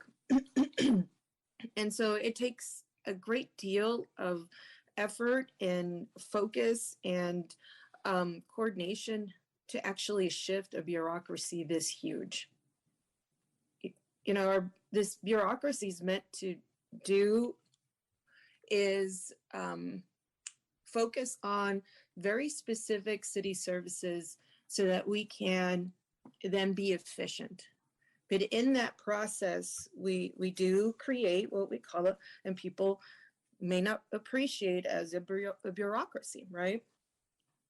But I don't see it as inefficient. I see it as a whole system that has been set up to do its job, and mainly on core services. I'm not sure why we continue to be talking about core services. We had an opportunity to do that last week. I sure delved into the core services that I was interested in, as well as I have an opportunity to do that on committee through work plans. And so I'm not sure that, there's a point to to today's conversation is the city roadmap in the way that the council wants to be flexible and respond to our residents' needs in the moment. This is what the roadmap is about. It's not about core services. We had an opportunity to talk about that last week. And to be honest with you, that conversation has could have been more fruitful if all of us had raised our hands. But in the moment, I think that we probably all feel that we're on the right track with our core services. I'm not sure that there's more that we can do in terms of changing anything about our core services, except to maybe augment it with additional funding, which is what we find ourselves in a pickle. But what we can do is change some of the ways that we provide services so that our most neediest of our residents can receive them, so that we can connect with them, because our residents that's not their job. Their job is not to find us. Our job is to find them.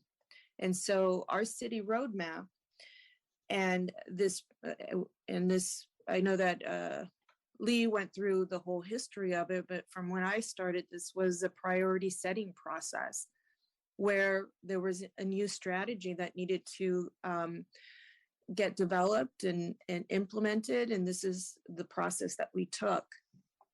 And I think this is a great way to marry both things. One, the city service areas that we discussed last week. And then today is our city roadmap that talks about some of the strategies that we need to, or policies that we need to be flexible as we are seeing our residents struggle. And so a bureaucracy always needs that type of flexibility. And so I'm glad that I'm really actually happy about the process that we've been going through. I don't know that we all felt very confident when I came in for our priority setting process, but the way that it's been set up now, I'm absolutely sure that we are making progress. And I may not agree with every item on our roadmap, but that's okay. We don't always have to agree, but this sometimes where other people's perspectives may play a part in their skill set in terms of the priorities that their residents and their communities that they represent and that they've been listening to. It reflects a combination of everyone. What I would like to see is that our city roadmap will always have an equity priority setting process.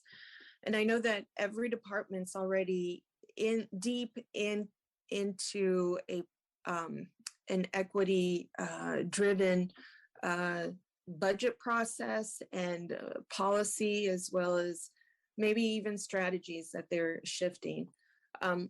So I'm going to ask the same question and the point that I made last week about how are we holding each of the items that we are funding to an equity, to the light of equity.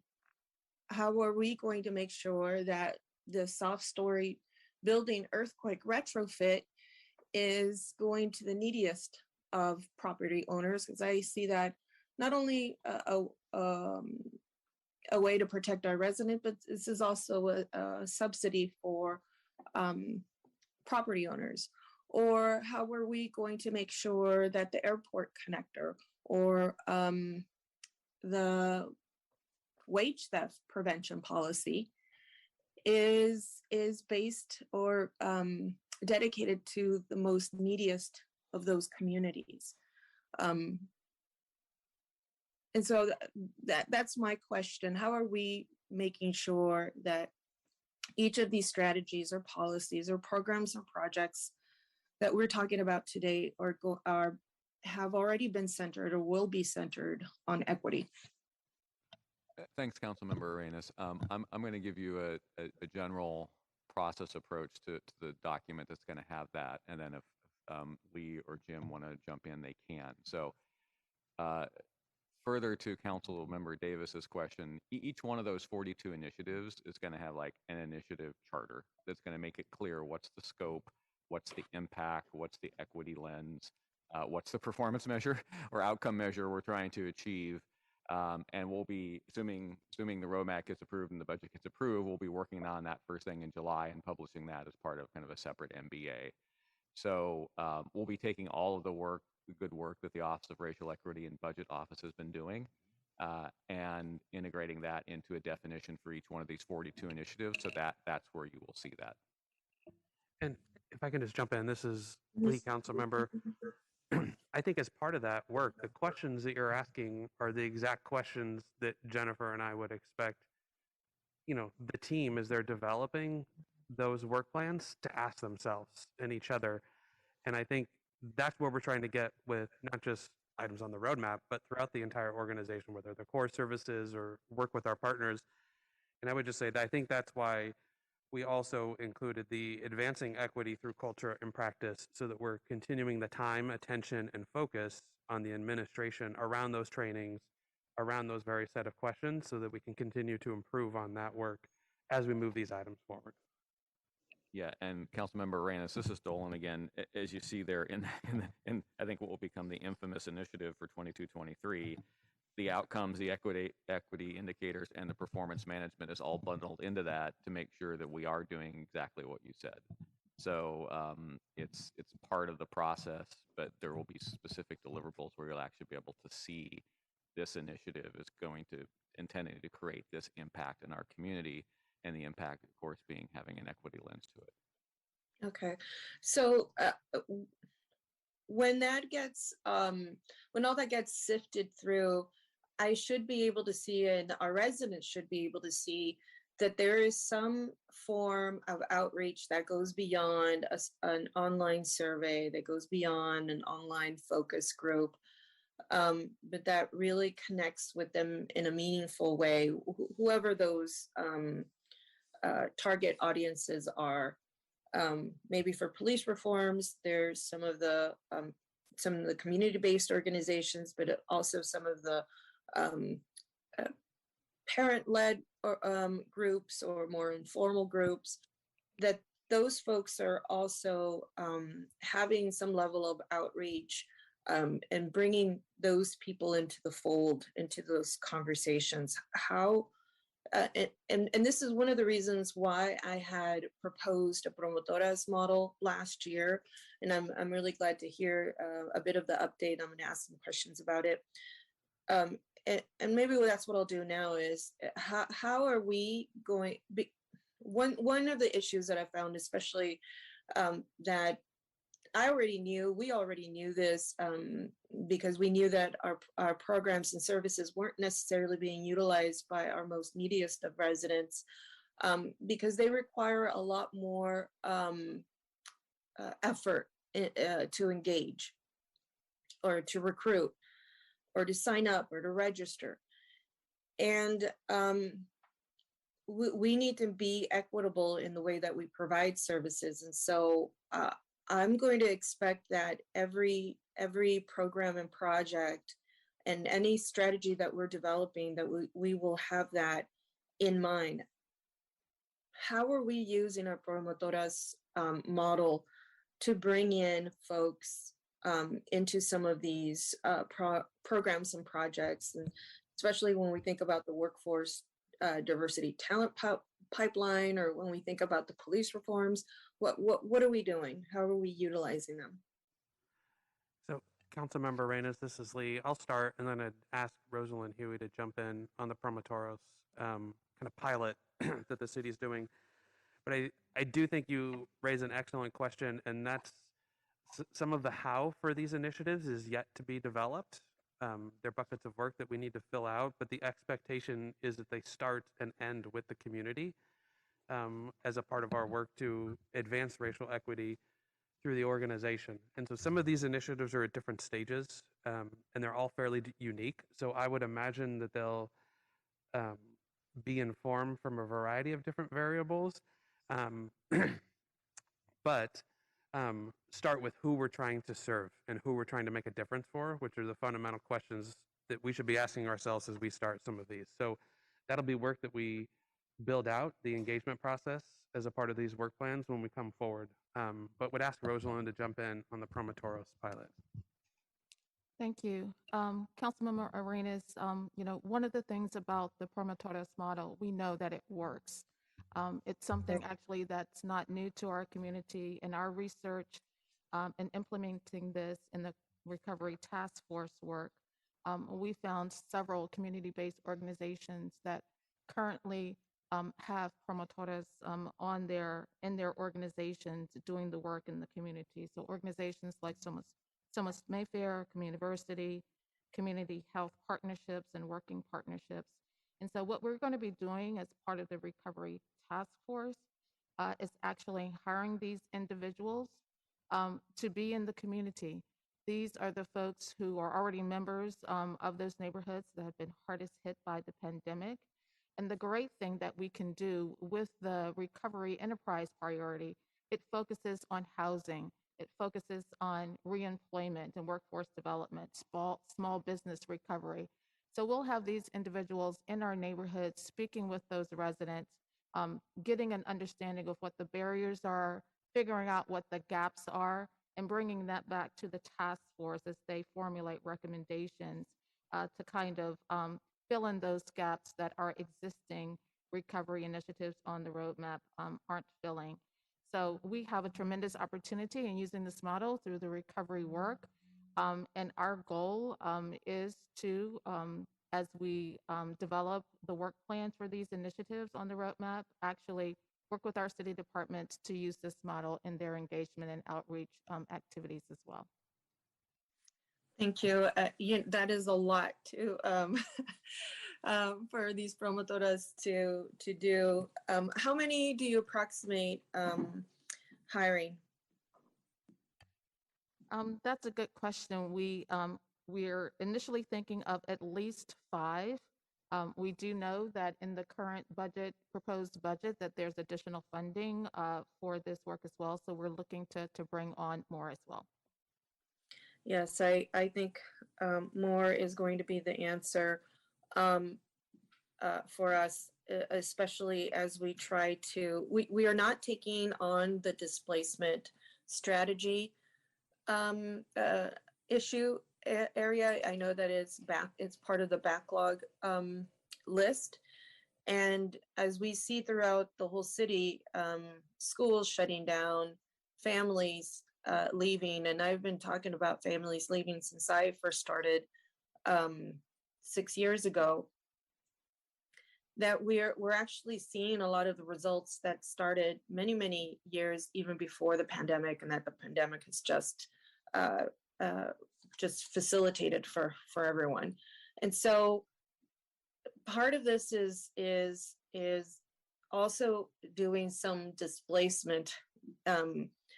For me, some of what the promotoras are going to be doing when they talk about housing, when they talk about workforce development to residents, when they talk about small businesses and their recovery, this is also about, they're talking also about, this is a way of hoping to put a light finger on displacement.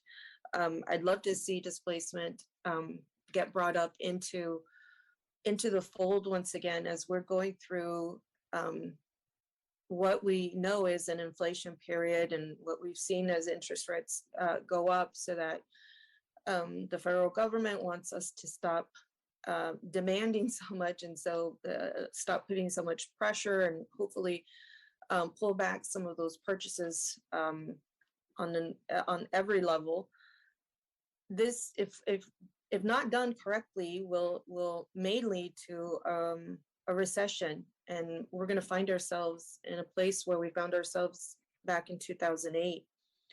And so I hope that we learn from what we've done in the past, where it's in the past, what we had to do is we had to cut back programs where folks can pay for those services, and where if we don't know our communities well, that we might leave them without the support that they need. I used the example last week. I'm going to repeat it once again.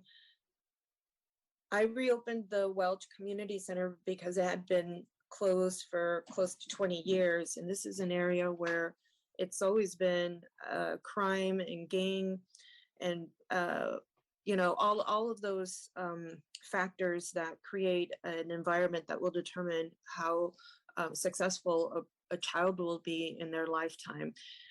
Those zip codes, right? And in Welch Community Center, ever since I have funded programs out there, classes like, you know, soccer or cheerleading, or, you know, the many array of classes that our wonderful Readiness department provides, the first classes always get canceled. Always. It is a given. And I don't know why we don't learn that this particular community needs to have registration on site. But as a large system, what we do is we just drop things off. This, if you know, if they didn't have a squeaky wheel like myself, eventually there would be no classes there once again, because staff would just say, well, people aren't interested. Even though once we do some active engagement, those classes get filled within a week, maybe even less than a week. And then the subsequent classes also get filled, of course, all scholarshiped out. So, Councilmember, I know that we're well over time. Do you want I'm going to wrap this bring up. it to the point, and then we can come back to you? Yes, I'm gonna bring this to a point, which is one of the reasons why we need to make sure that we have new strategies, and why we have a roadmap, is so that we can continue to be flexible and responsive as a system. And so this to me is the right process that we're taking. And second, I'm going to wrap up my other thought about the promotoras. This is why we also need to expand the promotoras program. 5 is just you know, it's a tease, right? We're just getting ourselves started. And so I'd like to encourage my colleagues, Mayor, to continue to support this. This is going to be part of the answer to communities like mine, and mine are not the most challenged. As you'll hear my other council colleagues, if they speak, they will tell you their communities are a lot more challenged than mine. And so with that, I'll just wrap up. Thank you so much for your presentation, but most importantly, the work that stands behind it. All right, thank you, Councilmember Esparza. Thanks, Mayor. I'll be brief. I think this is working. So yeah. I just wanted to make a couple of comments. One is I wanted to thank, likewise wanted to thank staff for a tremendous amount of work that has gone into this roadmap process. I wanted to echo some comments earlier that if we didn't already know we were the thinnest staffed big city in the country, this past 2 years really illustrated the fact that we need to make deliberate choices. And in the past 2 years, we have made deliberate choices to focus on saving lives, keeping people housed, sheltering folks, really addressing the life and death issues of COVID. And so I appreciate the process that's in front of us now.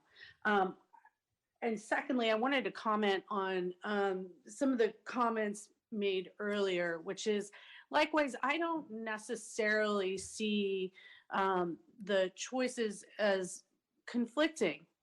And I'll tell you why.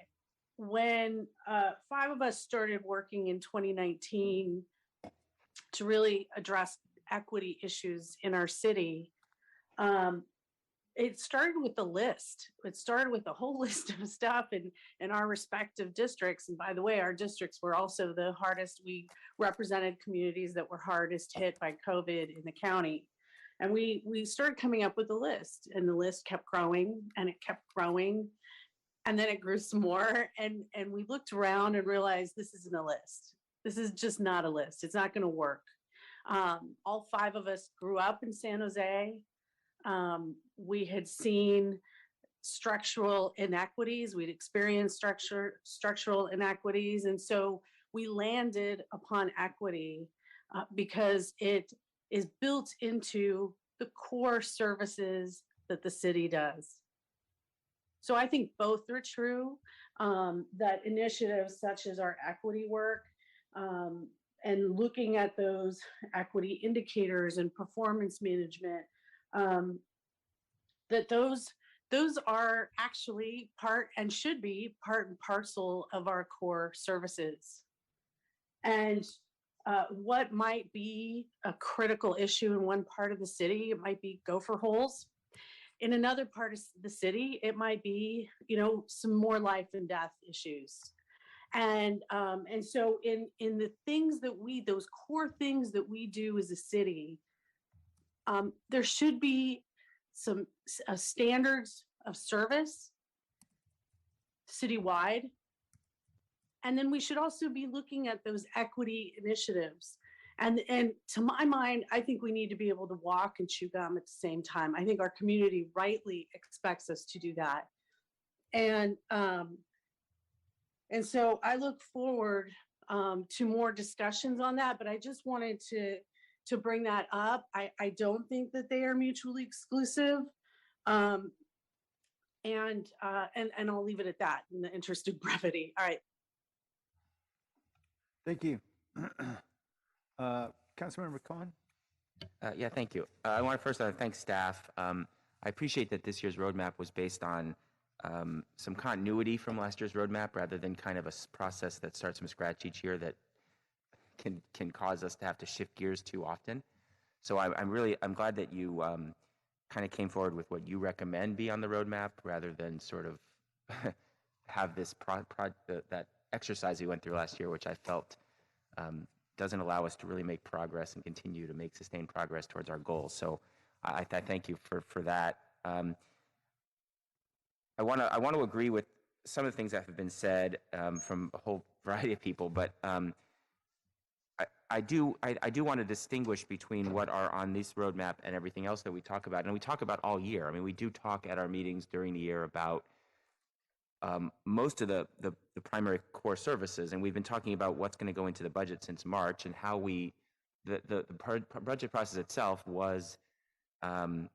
is the sense of values of how we want to address those core services. We added resources in various areas. We're still talking about some like libraries and others that are core services our people are asking about. Obviously, as Councilmember Perales said, we didn't chime in as much as maybe we should have, but I think we have been over a period of months through the process of the March budget message and this message, and that led us to this overwhelming document, which is hard to chime in on when you do a series, 10 hours, 15 hours in 1 week. But this is kind of the second step. What's bothered me, and I've raised this before with staff, with at least some of you, is I think it's a terminology issue. When I hear city roadmap, I think, what are we going to do what is the city working on? What is the city's focus? And if I'm a resident and I look at the city's roadmap, I would expect to see the core services on it because the city's roadmap should be achieving objectives around the core services, in addition to other things. And so I think maybe we ought to be thinking about how we present this document differently. And I heard the word enterprise priorities, so maybe this is our enterprise priority discussion, or maybe this is our change initiative discussion. We know we need these because the core services in the future will need to have new ways we'll have to have modernized processes for addressing the core services. And this change initiative list is really just getting us to the next generation of doing the core services that are going to be ongoing.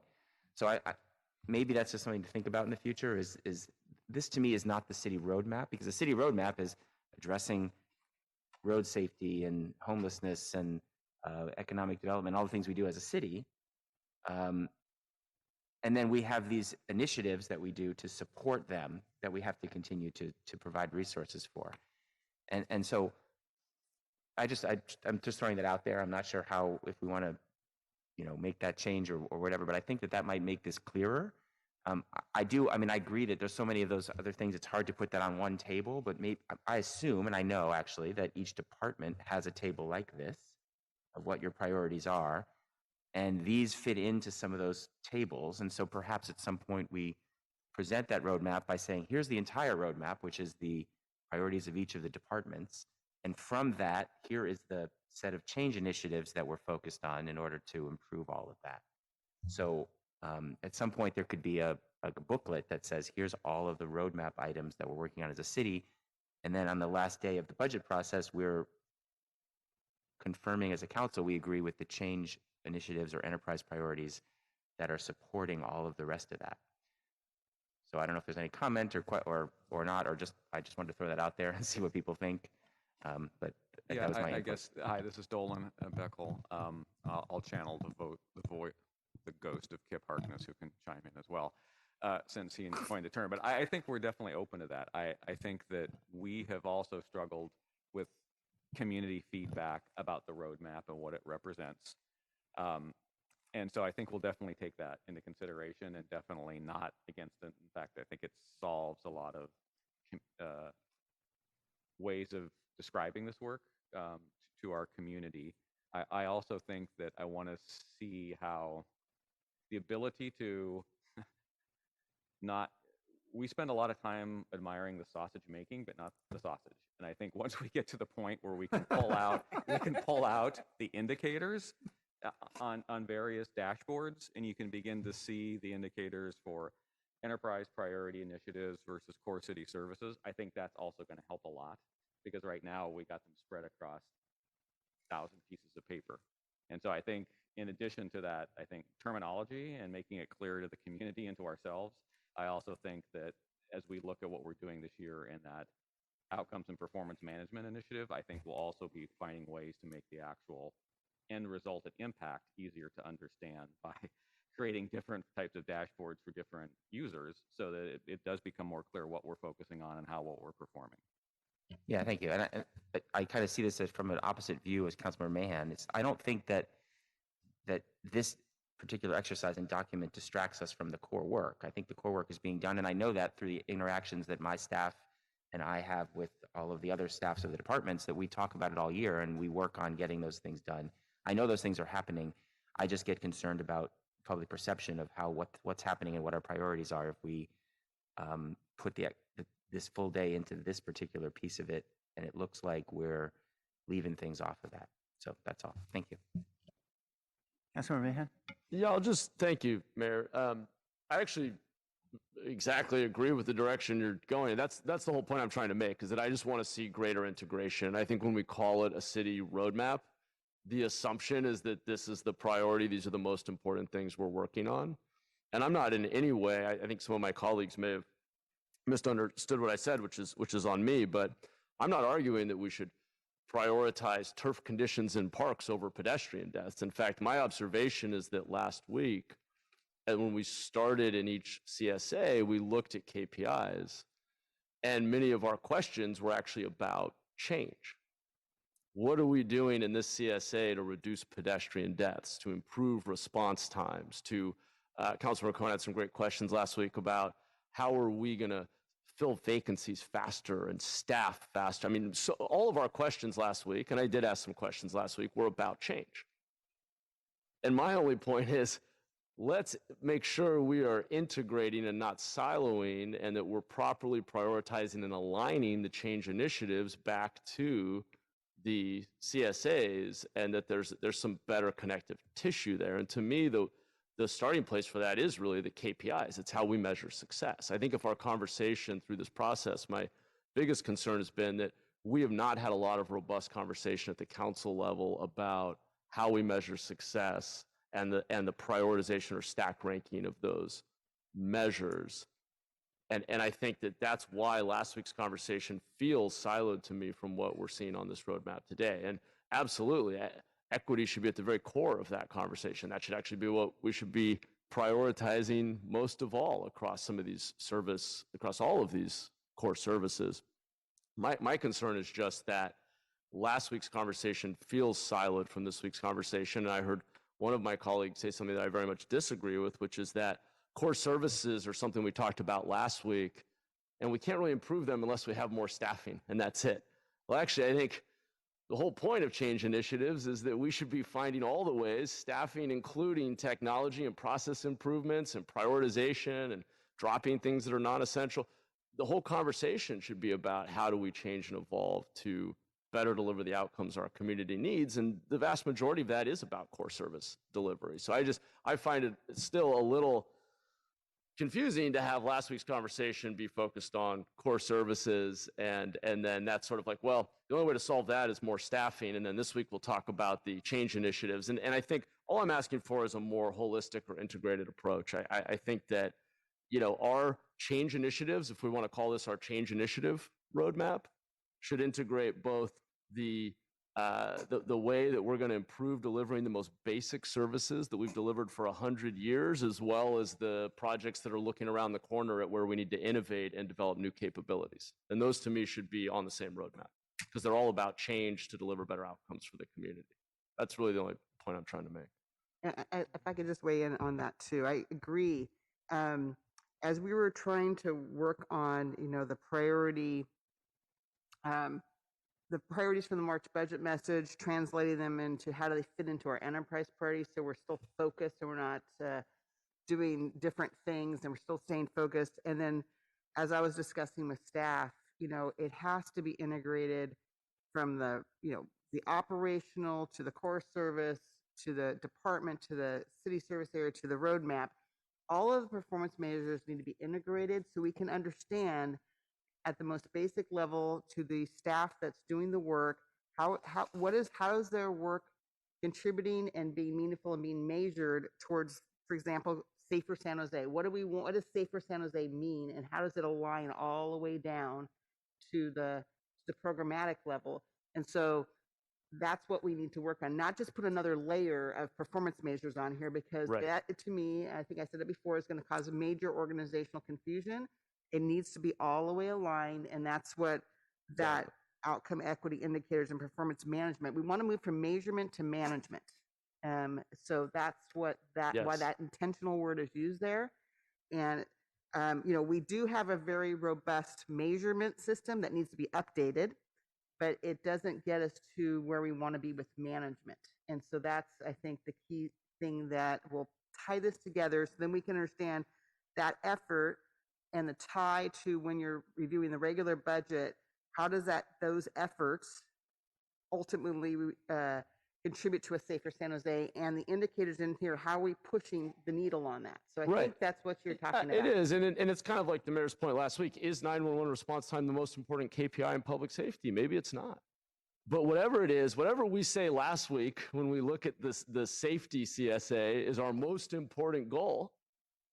If we're short of that goal, I would hope that the number one change initiative that we're talking about today is aligned with how we're going to hit that goal. I mean, there just needs to be more of an alignment around what do we say is most important to deliver to the community, and then which are the change. And I think the mayor's right. We don't have to throw this out at all. I just want either the city roadmap, if we're going to call it that, needs to be more comprehensive, holistic, and include all the change initiatives that we've prioritized to move the needle on our most important deliverables, or we need to call these innovation or change initiatives, and they actually are different somehow. But we started last week with KPIs and saw that we were short on some of them, and then we're sort of somehow disconnecting this conversation. And I want to make sure that they're integrated. Yeah, and I think, you know, point well taken by Councilmember Cohen. Maybe we need to, maybe this is a little bit of causing confusion with the word roadmap. I would argue that the entire budget book is our roadmap, right? Because that means, so these are our change initiatives. And these are our change initiatives to support the core services, as these all are core services. If they're an enterprise priority, then they're they're part of our core service system. So all good feedback, which again we're using this process to improve, we've come a long way from where we were just taking a list of ordinances and little change things that were coming through and trying to make a bigger picture for the council and the community. So thank you very much for the feedback. All right, yeah, I'm excited to talk about how we're going to get to the, when we get into the better measurement, whereas I'm looking for the box here. It's under the strategic fiscal positioning. strategy. I think it's under the strategic fiscal positioning and resource deployment, the second box. Yep. Over. Outcomes, equity indicators, and performance management. And I know we have that coming up today, so I'll save my comments for that. Thank you. Councilmember Carrasco. Thank you, Mayor.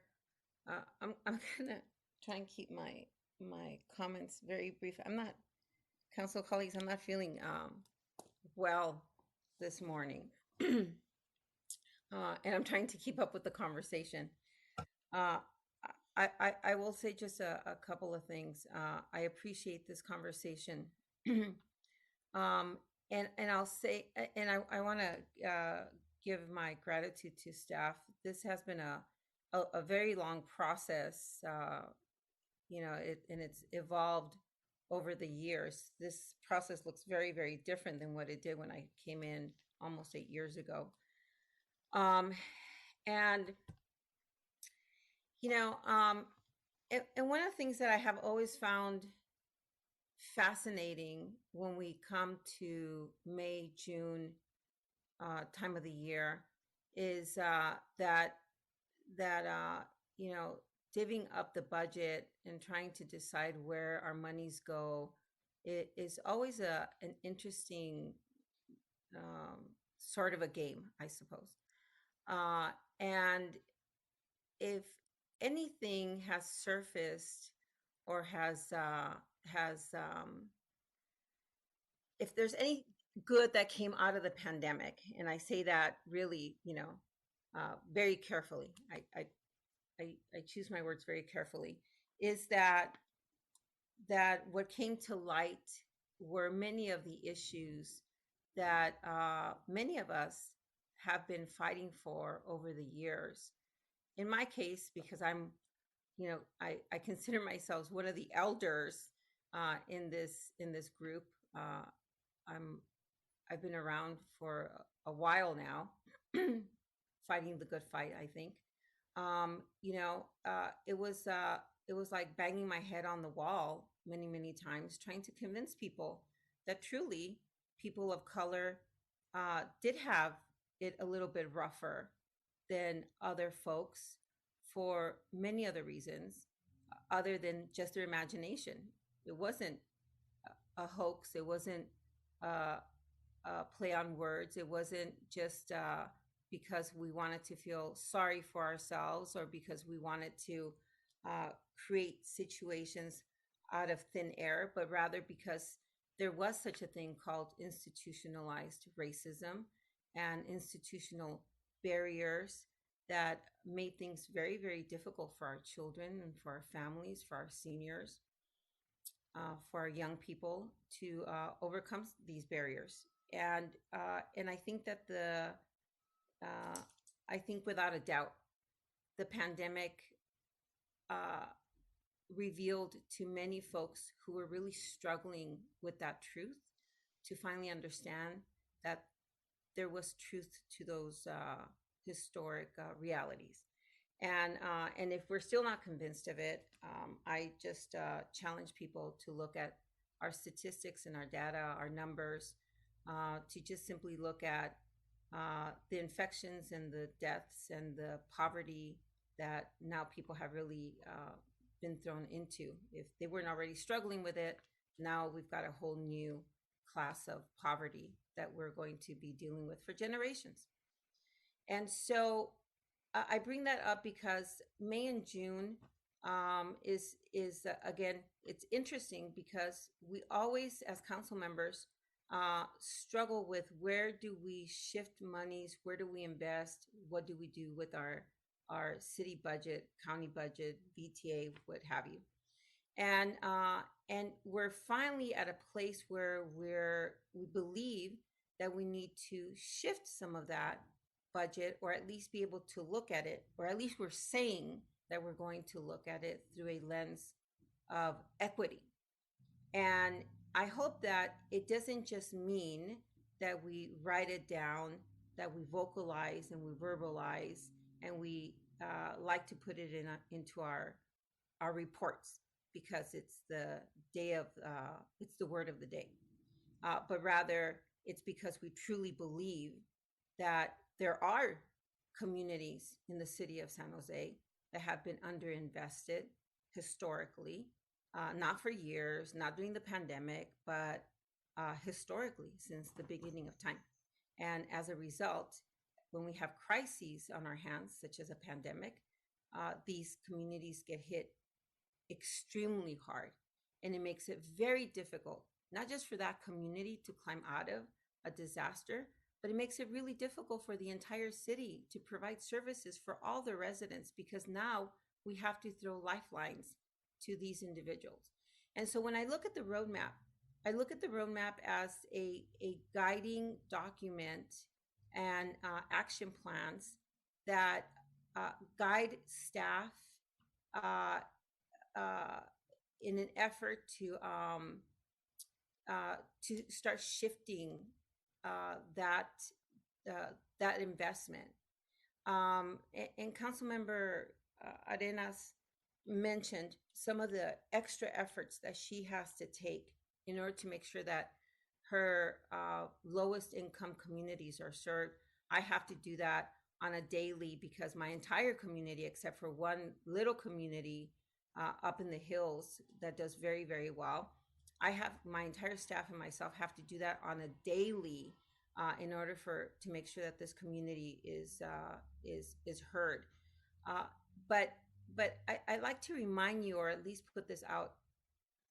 You know, this is one city divided into 10 different districts. I know that this sounds very basic, and maybe it should go without saying. And if we could envision a city united versus 10 different council districts, and really envision that if those 3 districts that are the hardest hit and contain the residents who are least resourced, in other words, have the lowest poverty rates, have the greatest unemployment, et cetera, all the things that I constantly talk about. I know I sound like a broken record. I will until the last council session in December. But if we could envision those communities finally well-resourced, then we could envision an entire city finally being on that roadmap, on a roadmap actually to being more unified, being healthier, having all of the core services that our residents are clamoring for, that are really demanding of each and every one of us. I know it's a kumbaya moment, and forgive me, but I'm very hopeful that if we really truly were respecting those districts that really needed it and stopped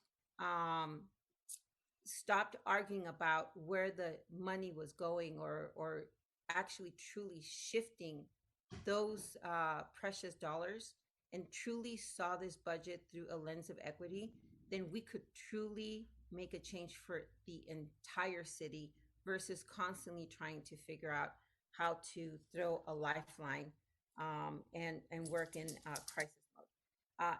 And the last thing I want to say is I really appreciate the comments from all of my colleagues. I'm going to request that we keep away from industry jargon. I don't think our audience, our residents, anyone that's listening to us always understands what we mean when we abbreviate or when we use very specific jargon. I'll be honest that sometimes I have to go back to my cheat sheet and try and figure out what some folks are saying. But if we could really be very clear when we're speaking, I think that we owe it also to our folks so that they understand what we're saying every step of the way, and we don't speak in mysterious code words And so KPI for folks who are listening to us could really, throw people for a loop, and we may completely lose people as they're trying to really keep up with us. So I'm just requesting that as we're speaking about really important matters such as the budget, let's keep it clear and let's make sure that we include everybody in these conversations. All right, thank you. A former mayor told me before I took office, one thing we should all remember is that we're on our side.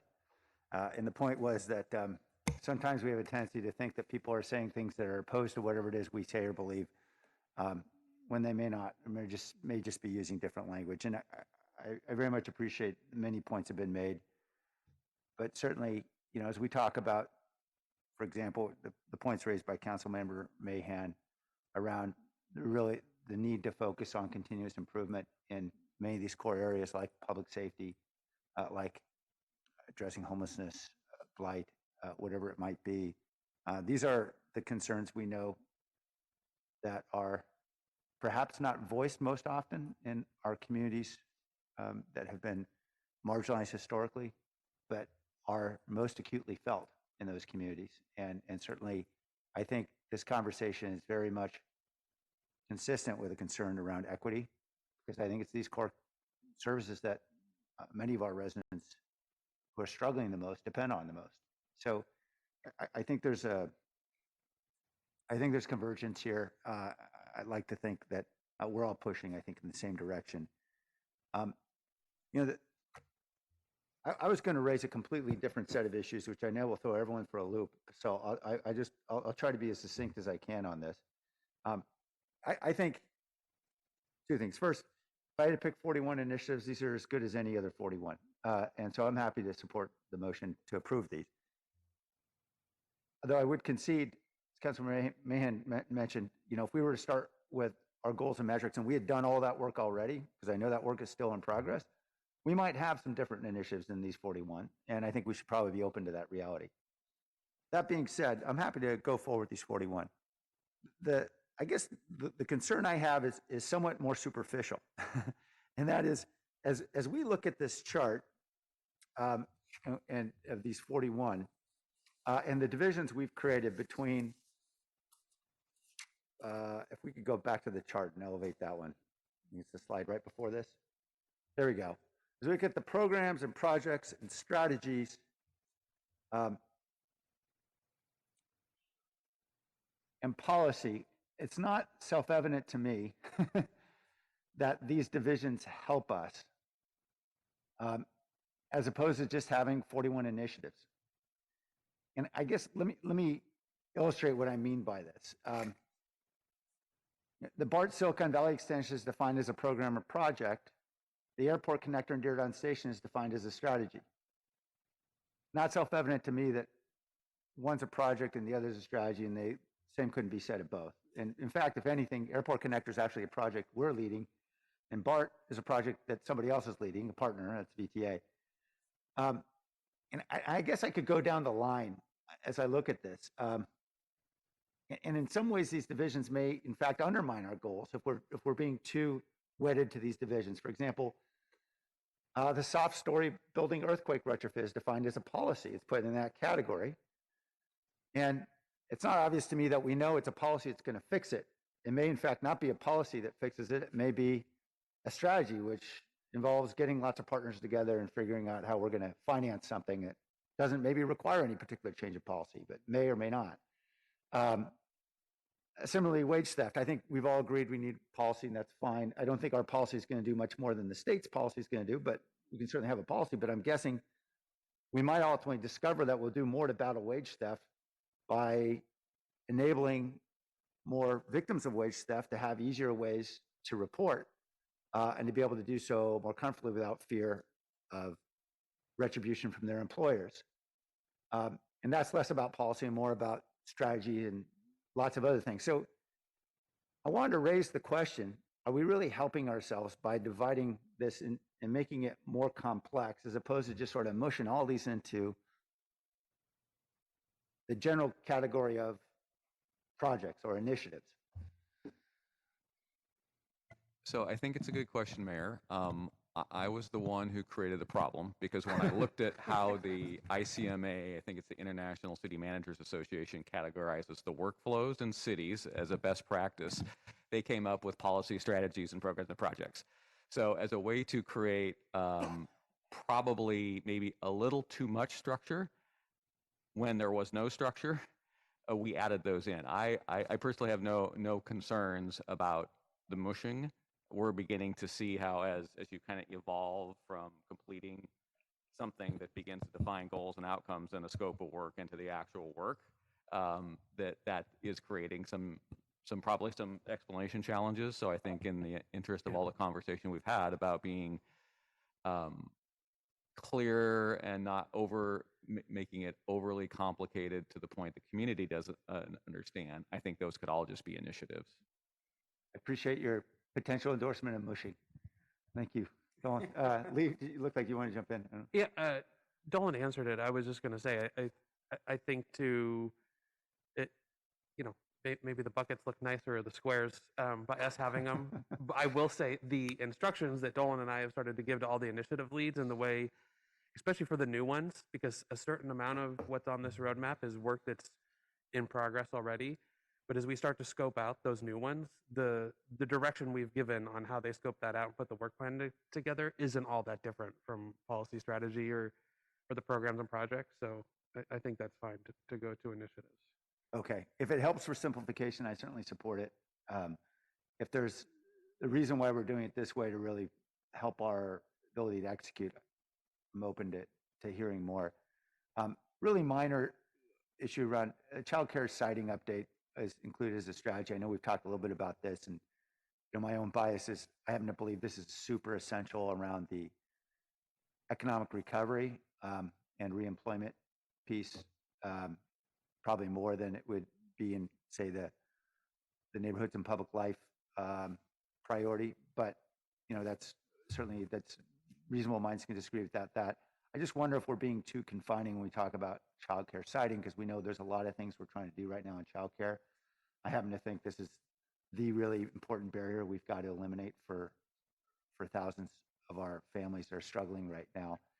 And we know siting is just a piece of this. Should we be rethinking and reshaping this as simply being childcare as opposed to childcare siting? Yeah, Mayor Angel Rios, Deputy City Manager. One of the reasons why we called it out separately is because one of the things that we witnessed over the course of the pandemic is the number of closures in very high-need neighborhoods. So Right. this really became an issue of how do we ramp that back up and how do we tap into economies of scale. Most of the state money is coming through County Office of Education, many other pass-throughs. So for us, it's about how do we create more facilities that are licensable, right? Right. And along with that, ensuring that along with access to licensed facilities, that we work with our partners, namely the County Office of Education and other pass-through entities, to make sure that we got fully subsidized slots for low-income families, right? Yeah. So we wanted to call it out. We wanted to make sure that didn't get lost in the broader childcare effort. I guess I didn't really ask the question very well, Angel. I agree with everything you just said. All those things are important, but a lot of those things don't have to do with siting. They just have to do with access, subsidies, licensing more providers, getting more childcare supply out there, right?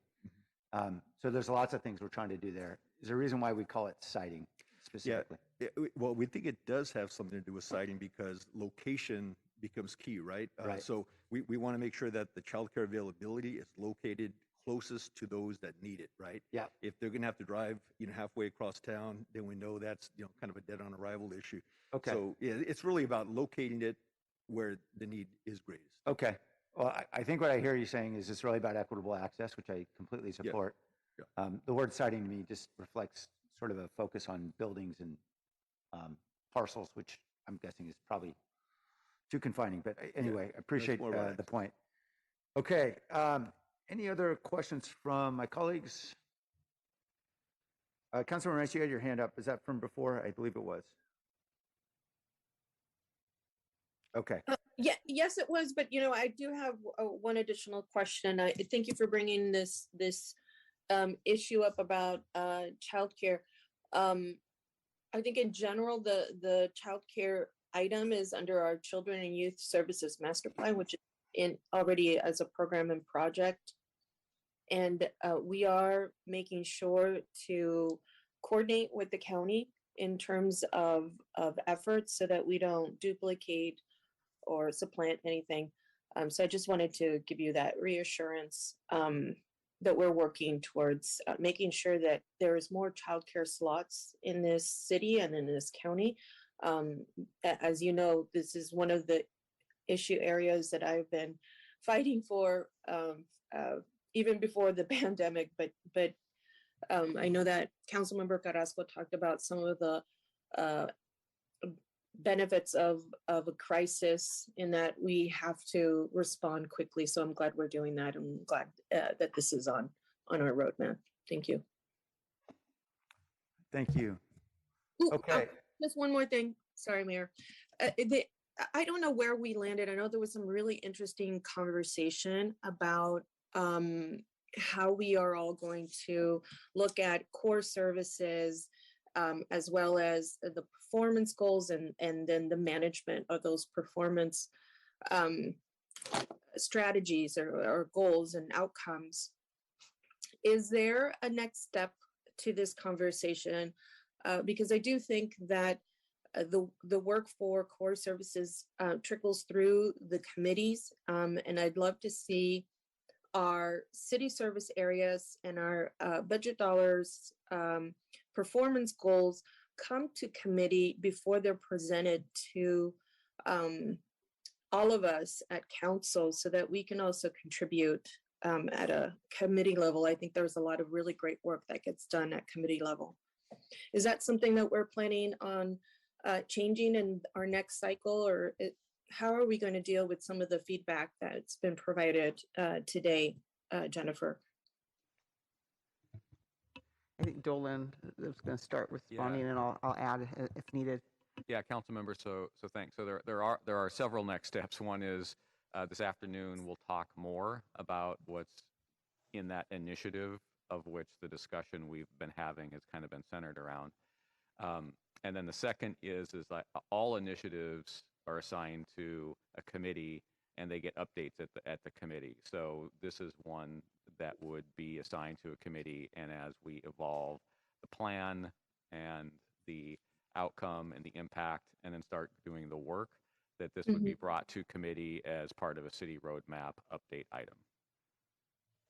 Okay, wonderful. And I know that you talked about some adherence to some public administration standards, and wondered if you are going to integrate any further standards throughout the programs. I know and the reason I ask is that we are going through a Children and Youth Services Master Plan, and we've started with logic models and looking at theory of change, because it's important to figure out what the effective strategy that produces change within, the audience that we're thinking or serving. Is there any further standardization for programs and services? Hi, council member. This is Dolan. I mean, I think the bottom line answer is yes. We actually would like to see more work on logic models and standardizations, and we'll be including that in the work moving forward. Okay. Yeah. And do you have an idea of what that will be, what that kind of standardization will be? And the reason I ask this is because I don't want us to move forward with a master plan that's based on a logic model and theory of change if you are all going to do something slightly different. I don't expect anything to be causing you to derail that. In fact, that may be some best practices that you're doing that we leverage. So I think the answer would be, we don't have the answer, but I would not stop doing what you're doing in that area.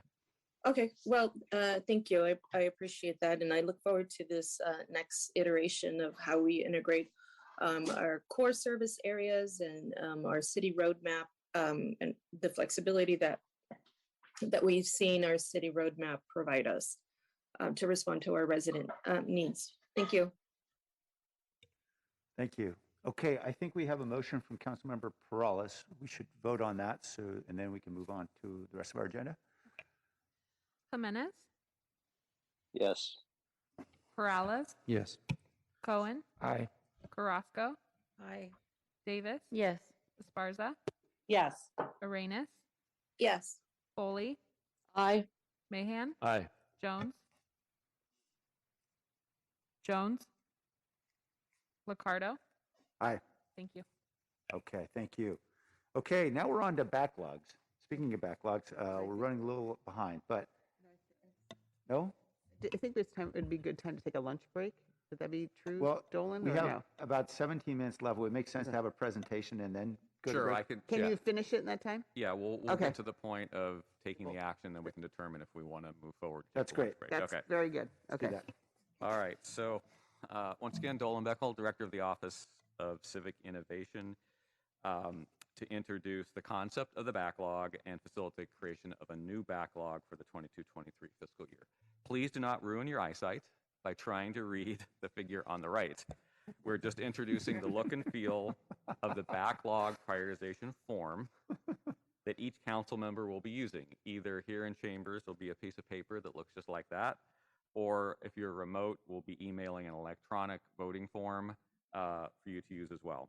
So the backlog is the pipeline of priority change initiatives and service transformations that are next in line to be worked if the administration sees the capacity to take on additional work above and beyond the roadmap that was just approved.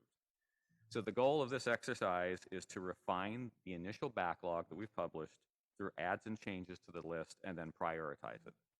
The initial backlog presented here and presented in the City Roadmap Manager's Budget Addendum, or MBA, includes last year's council priority backlog initiatives, referrals from the Rules and Open Government Committee, and the Select Few Charter Review Commission and Reimagining Public Safety Community Advisory Committee recommendations that council directed be added to the backlog for consideration today.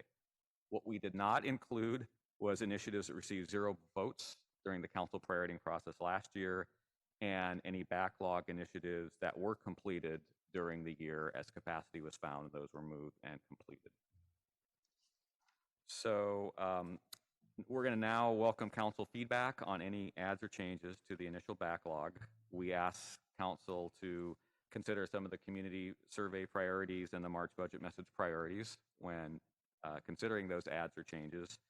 And the following slide here better shows, from an eyesight perspective, the initial backlog for discussions of adds and changes. As we're having this discussion, staff will keep track of the adds and changes. And then I think at this point, either during the lunch break or probably more after, as we continue forward with a different presentation section, assuming we take a lunch break after we introduce the concept of this, when we come back, we'll ask council to entertain adds or changes to the backlog, and then we'll prioritize that backlog when we move on to the performance measures discussions, and then we'll come back after that for the grand reveal of the prioritized backlog and the adds and changes to that. So that's what we would be doing next, as entertaining any changes to the backlog presented here. And the question is this a good time for lunch, or do we want to begin to entertain any adds or changes from the council? First, I think maybe we'll put on the basic council discussion for after lunch, just maybe for clarification in case people have questions about the process, we can get those hammered out. But I just want to make sure everyone's clear, particularly in the public. You'll notice that the numbers do not go sequentially from 1, they go from 1 to 3 to 4 to 6. Obviously, there are numbers being skipped. And Dolan, perhaps you can explain this is not the result of bad math. Correct. This is not the result of bad math. So on the left-hand side, the column that's in light purple, which says 21-22 council priority backlog initiatives, these are the remaining initiatives from last year's backlog, and the number represents the voting rank as council voted 1 vote per initiative up to 10 votes, and then they were stack ranked. So for example, wage theft, which was on there, was number 2, made it to the roadmap the council just approved. boost San Jose's retail sector was voted the highest last year. Of the remaining work, anti-displacement preference ordinance was second, and so on. So that's a stack rank order from 1 to 29 of the way council voted total votes last year. The most number of votes being boost San Jose's retail sector, and the least number of votes being update Ellis Act ordinance. On the right-hand side, they're just simply categorized by an acronym for the source or the channel they came from. For example, referrals from rules are RR, just RR1 and 2 are just identifiers to make it easier than having to say it each time.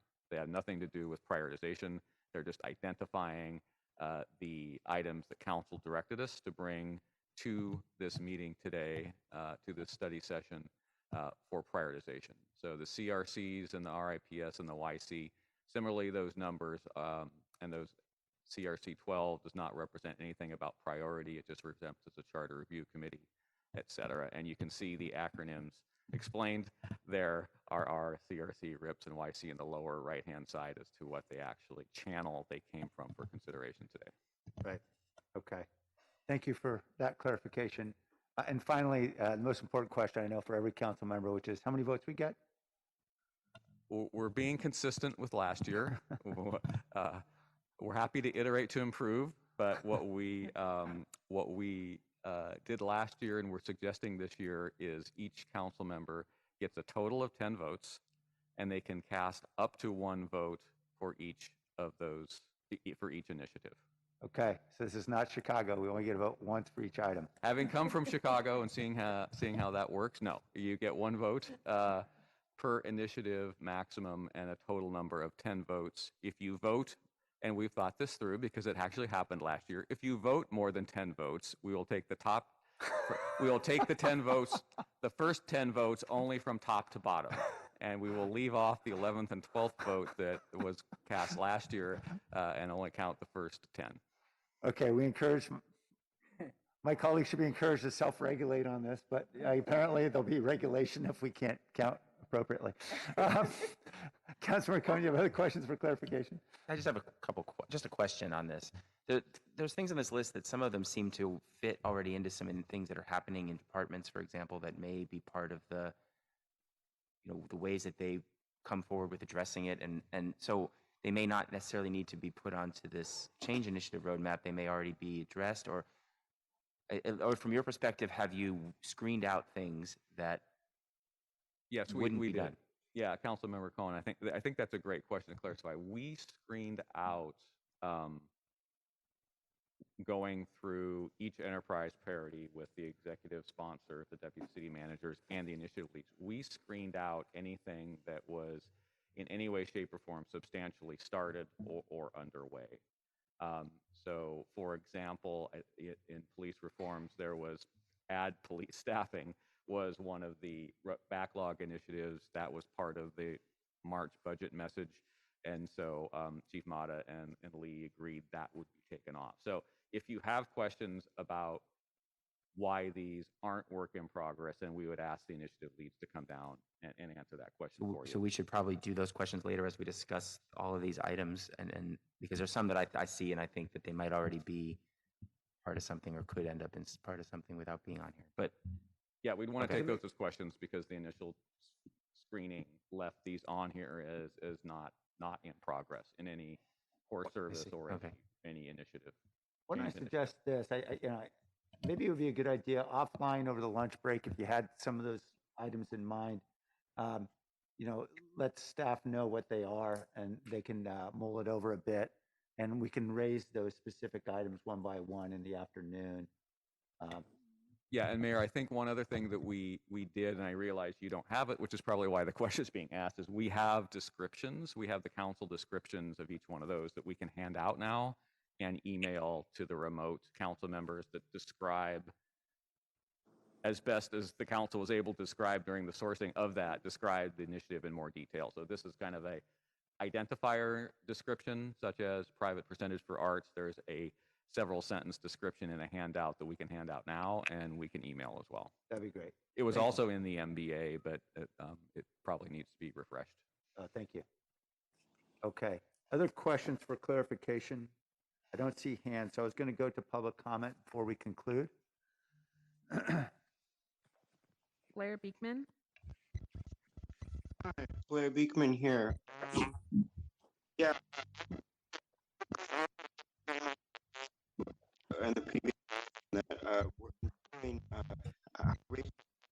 be key in planning to develop a core set of services. It was mentioned by Councilperson Esparza and Councilperson Arenas, who I think asked really. Thank you. To ask for a set of core services based on racial equity, agreements, and understanding, negotiate around. That's that we can always count on about each other and what to expect of ourselves. So it's that kind of organizational skill. I think it's important to respect time. So thanks a lot for your work today and questions being asked, and good time. Back to the council. Thank you. We'll take a break then and resume at 1:30. Thanks, everybody.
why don't we then get started with a roll call, please? Jimenez, Present. Peralez, Here. Cohen, Carrasco, Here. Davis, Here. Esparza, Here. Arenas, Foley, Here. Mahan, Here. Jones, Present. Licardo. Present. Thank you. All right, thanks, everybody. We're now resuming our discussion of the backlog initiatives. And we've had a presentation from staff about all the various initiatives that we have ranked in the past, as well as those proposed by the Rules and Open Government Committee, as well as a couple of our commissions. Actually, yes. So it's now time for us to deliberate and ultimately to vote.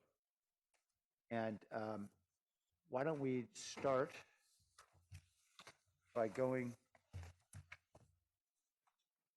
to the council with any questions or comments about priorities. And I know that I have a couple folks who have time sensitivities and need to leave by 3. And so I'm going to make sure we land the plane by that time. So we will tentatively plan to have 5 minutes per council member for questions and comments. We'll come back if we have time to each council member. The goal of making sure we can at least get to the finish line. Okay, so first, Councilmember Cohen. Right, thank you. Just to kind of follow up on this, how I ended this morning, and I apologize, I didn't do what the mayor asked me, which was talk to you in between. But the 2 items on the list that I'm looking at that kind of I wonder about how they might already be addressed are items 17 and 19.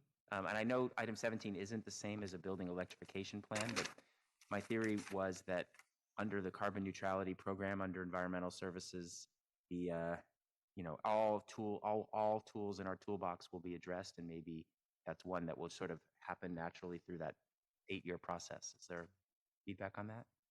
Yeah, so I'll start and then ask the team to jump in. But specifically, kind of overall on your question, Councilmember Cohen, there are things on the backlog that look and feel like they could be part of the department's work plan or part of those core services that we talk about. It's when, sorry. That was me, sorry. Oh, no problem. It's when, and you'll see in some of these proposals where I don't want to say scope or a creep scope, but it was when the initiative was beyond what we were already thinking of doing or already looking at, or a level of focus that needed to happen. So that's why you might see something on a backlog that, sure, we're looking at part of it, but maybe not 100% of what that actual proposal may have looked like. With that, specifically, John Aristo, I believe, is here, can speak to number 19 around modernizing traffic signals citywide. Yeah, I guess my specific question on that one is just, I mean, in the course of our normal work in DOT, is that something we're always assume thinking about how we modernize and update our traffic signaling and do better, synchronization and all that stuff. Is there a specific thing with number 19 that would be different than that would focus the scope a bit, that would actually improve services?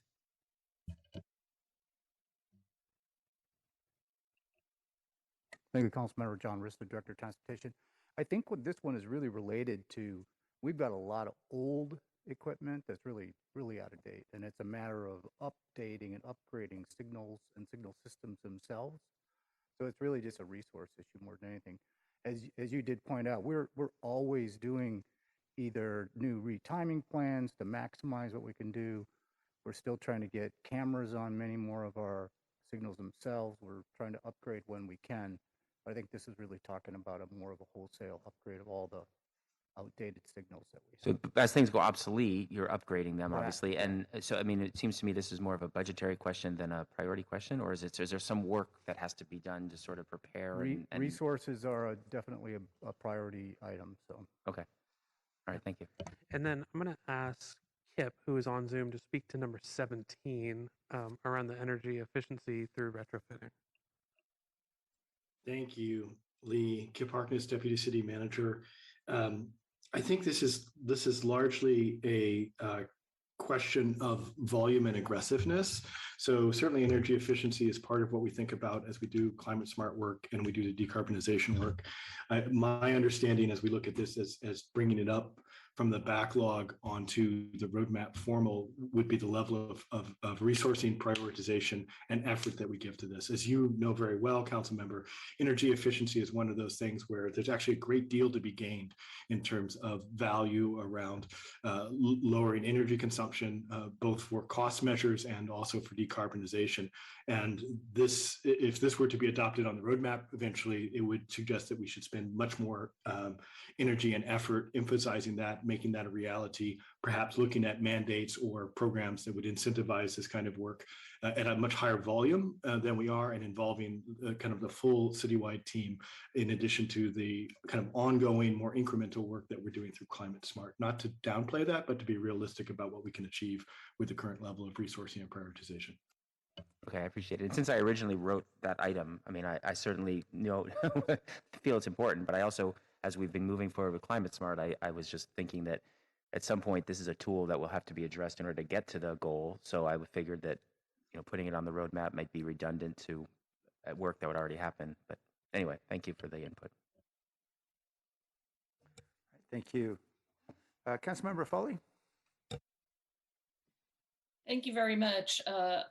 This is going to be an interesting conversation about the backlog, but I just have sort of some general questions about items that are appearing on this backlog that may already be actively pursued by our staff, and in fact, maybe 2 or 3 years into the process and are on our committee work plans.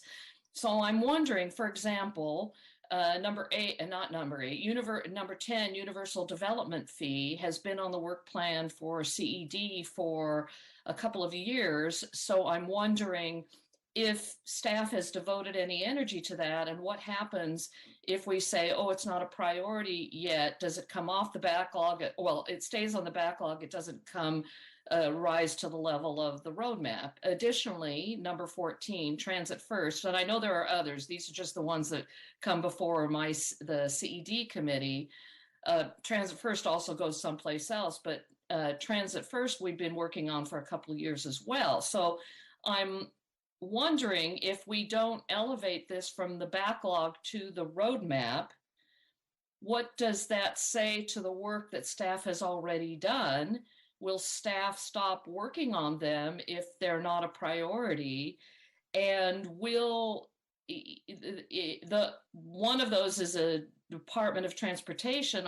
Do they have other things that will fill those duties that they would have been spending on Transit First? So I'm a little confused about several of these items that I think staff has been working on for a long time. And so if we say no, put the brakes on, what happens with them? Yeah, so Councilmember Foley, this is Lee Wilcox. I'm going to start and then hand it off to Nancy Klein on number 10, and I think Jessica Zank on number 14. So the backlog, some of this stuff is being worked on. Yes, it has not made it to the roadmap or been prioritized, but either A, it has departments working on it as a part of core services or various items that come through committee, or B, there is capacity outside of the roadmap for those departments to continue to advance some of this work.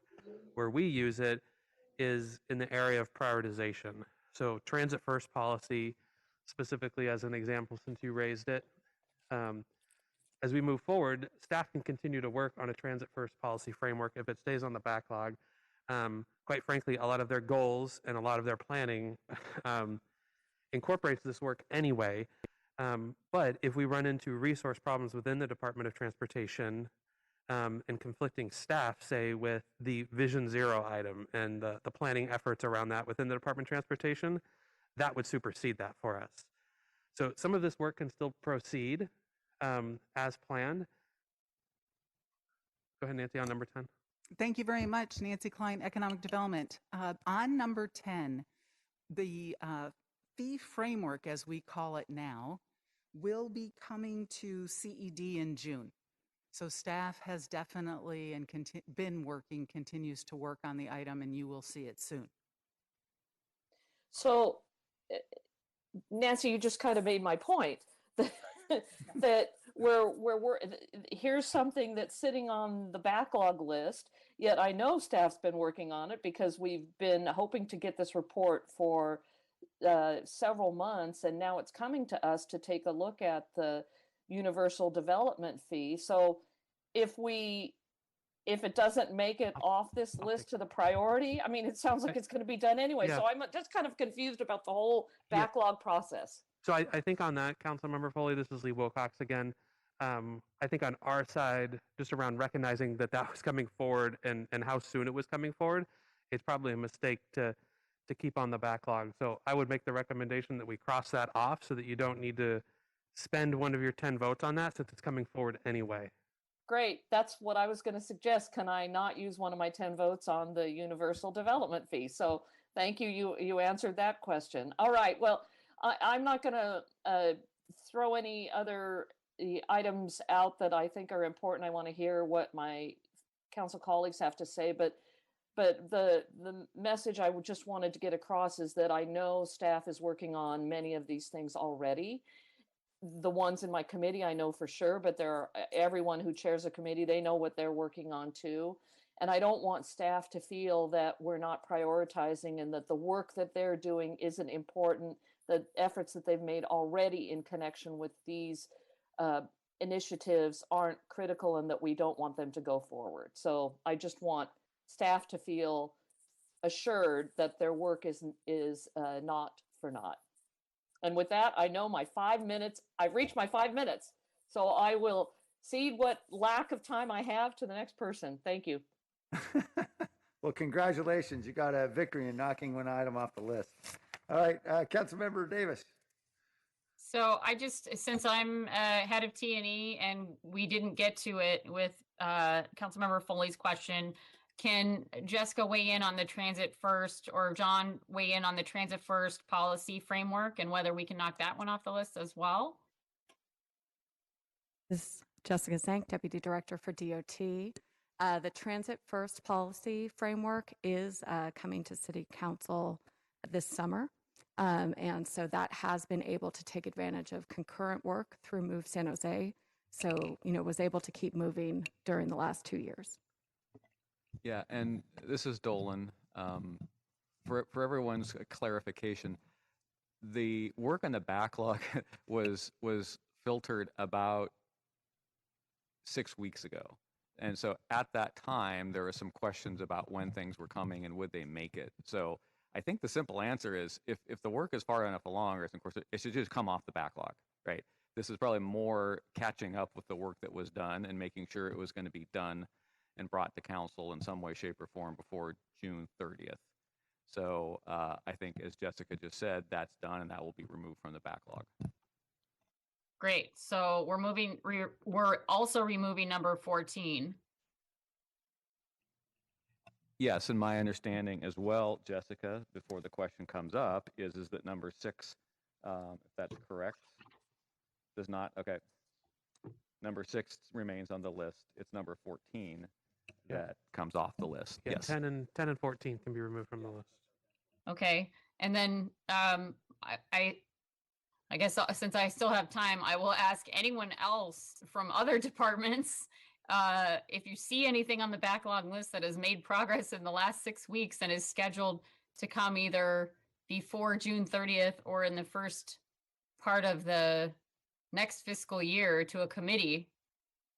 Can they all speak now so we know what to remove from the list? The assault on the list continues. I don't see any volunteers right now, right. so you may have to point it out. That's it for my questions. I don't have any other specific other than, well, I guess I do have one more. For number 1, Boost San Jose's retail sector. Blage, can you weigh in on how that does or doesn't kind of drive go into the small business recovery and resilience box?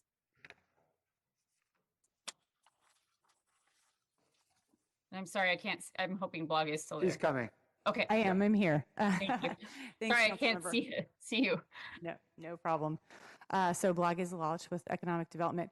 So this was actually right before COVID. We were ready to actually hire somebody in to focus specifically on this item. And then COVID hit, and we had to kind of, make sure that we were in good shape to be able to get through the pandemic as far as staffing costs went. So we were not able to hire this person. And we had we had a series of retail strategies on both citywide, North San Jose, and downtown with elements that we were going to be implementing. So while this is a specific initiative that we were talking about, I mean, we do, try to do this at every turn in all of the work that we're doing citywide. So we're always trying to match up vacant spaces with commercial brokers, with potential tenants. We're always, trying to occupy spaces that have been long vacant in any way, shape, or form that we can as we go about our regular work. So this is more about having specific resources dedicated to implementing those strategies. And what we're doing now is just trying to do what we can, when we can, wherever we can. All right. That answers your question. It does. Thank you, Blog A. And I know it's number 1 on the backlog right now, and I guess I would like to just let all of my colleagues know with my last 30 seconds that I hope everyone will be giving a vote for this one. I'd almost like to make a case that we need to move it up into the roadmap. I think this is really important, and given how devastated our downtown has been by the pandemic, I think prioritizing this work and getting that person hired is really important. And I'd love to hear my colleagues' thoughts on that as well. 5 more seconds, I'm done. Excellent utilization of your time, Councilmember. Since I don't see hands, I just want to ask a question while folks are thinking. Number 19, modernizing traffic signals citywide. I'm sure we'd all love to do. I get the sense that's less of a workload item and more finding money and writing a check for a big RFP for someone to go do all the hardware and software. Am I mistaken? Would ask John to come down. I think that is a resource issue, but a capacity issue of staff as well to move that forward. But I'd ask John to jump into more detail there. Which was the question again? Number John, 19 is modernizing traffic signals citywide. And I guess my concern, John, was even if we were to prioritize that and get it on the roadmap at some point, you'd come back to us and say, well, this is how many millions of dollars it's going to cost, so you've got to put it in a budget.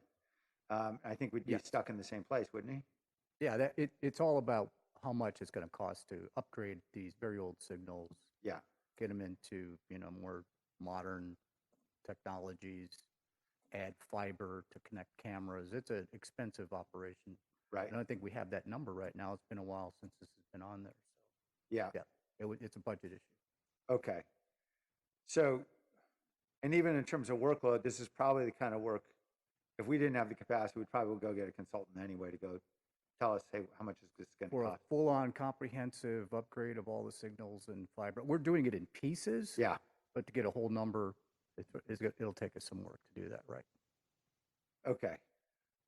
So I guess my question would be, does this even belong on a list? Or is this much more of an MBA and a budget item saying, hey, council, if you want to do this, is what it's going to cost?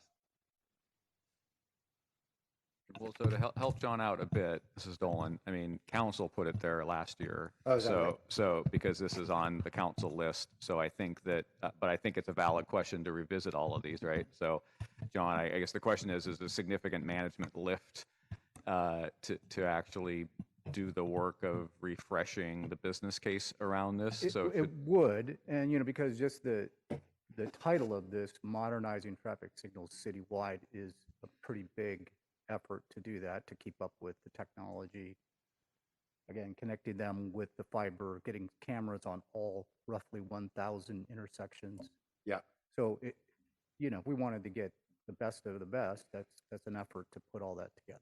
Right. But it's a resource issue. Okay, and I'm guessing by the end of that process, we'd probably all agree we'd need to scope this to intersections that have the most impact on traffic. Right. And You'd have to prioritize all of that back down. Right. Okay, I guess I'll let it sit there then. And I won't ask for it to be removed. I have a trade for you though, Mayor. So I think we'll leave. I think we'll leave that there. But actually, Jackie Morales-Ferran is on Zoom, and I think she has a comment on item 3, which we may be able to then take that one off the list. Okay. So we're doing the process called grooming the backlog. It's just I think we've learned we have to groom it twice. Yes.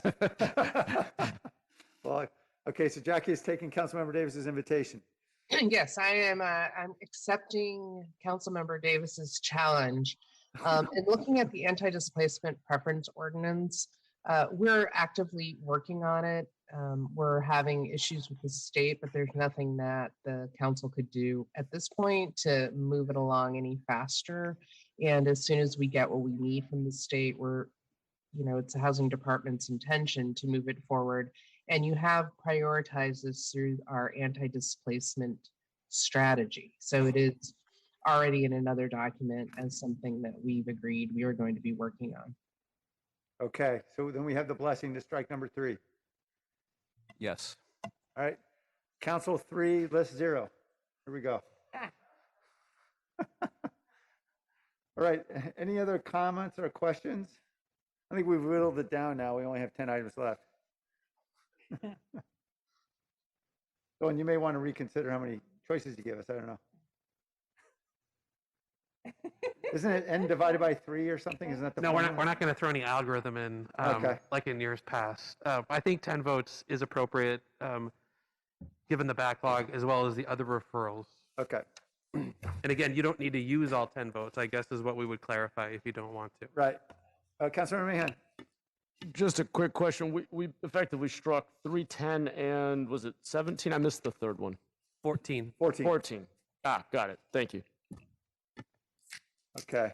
For those who are watching at home and don't know what he's referring to, there are 3 items on the backlog initiative list that are not going to be considered because they're already being incorporated in our work, and that's anti-displacement preference ordinance. Number 10 is the universal development fee. Number 14, the transit first policy framework. All right. Other questions or comments, or shall we vote?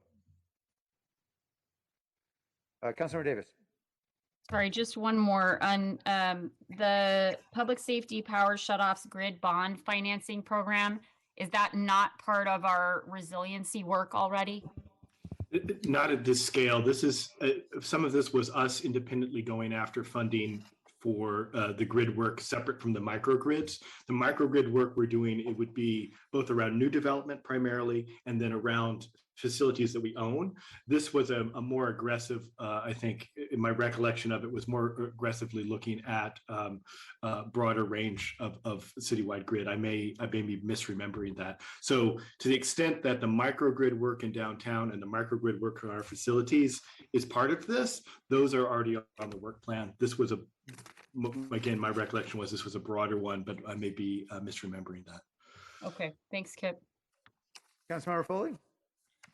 Thank you. Since I get to go around for another 5 minutes and I don't usually exceed my time, I'm going to take advantage of one of the items and put a plug in it, and that's for the Americans with Disability Acts, RR1 referrals from referral from Rules Committee.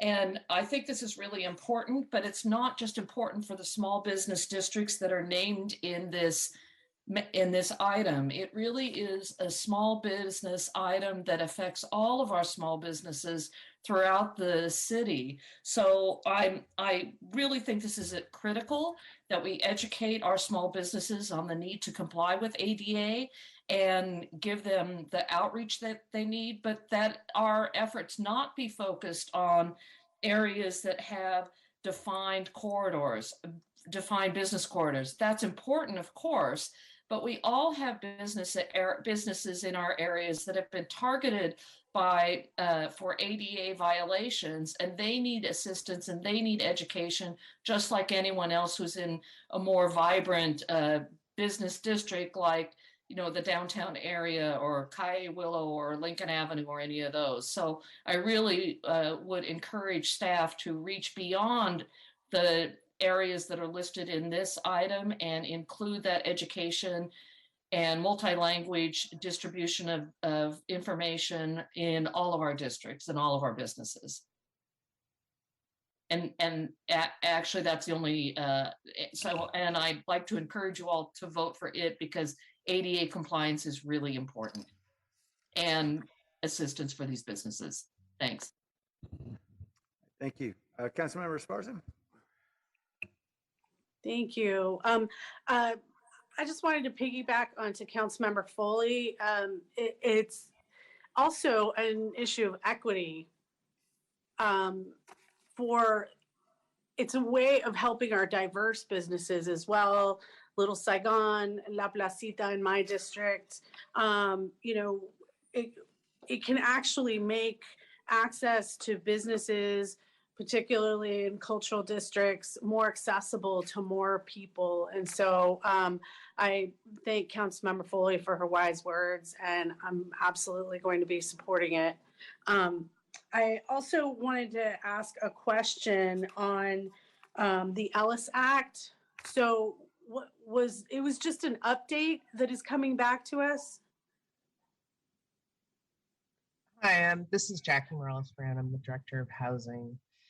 And yes, as I recall, there was some additional direction that the Housing Department had yet to complete regarding the Ellis Act, and it was around how we incentivize different development, market rate development as well. Okay, thank you. Thank you. Okay, unless there are other questions or comments, we can vote. Mr. Mayor, and just to clarify, because I've gotten a few questions over email. So we are striking number 3, number 10, and number 14 through the backlog. Each of the council members has 10 votes, although you do not all 10.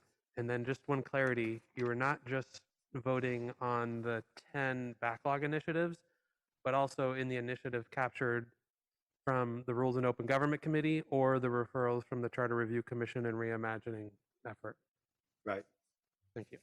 So for those of us who are here, everything that's on our pink sheets, or everything that's on that screen. Okay. And so, Mayor, to actually clarify, Aurelia Bailey, who's done a great job on our community economic recovery team with our task force, is handing out to the people, the council members here in person, an updated form with the 3 items struck out.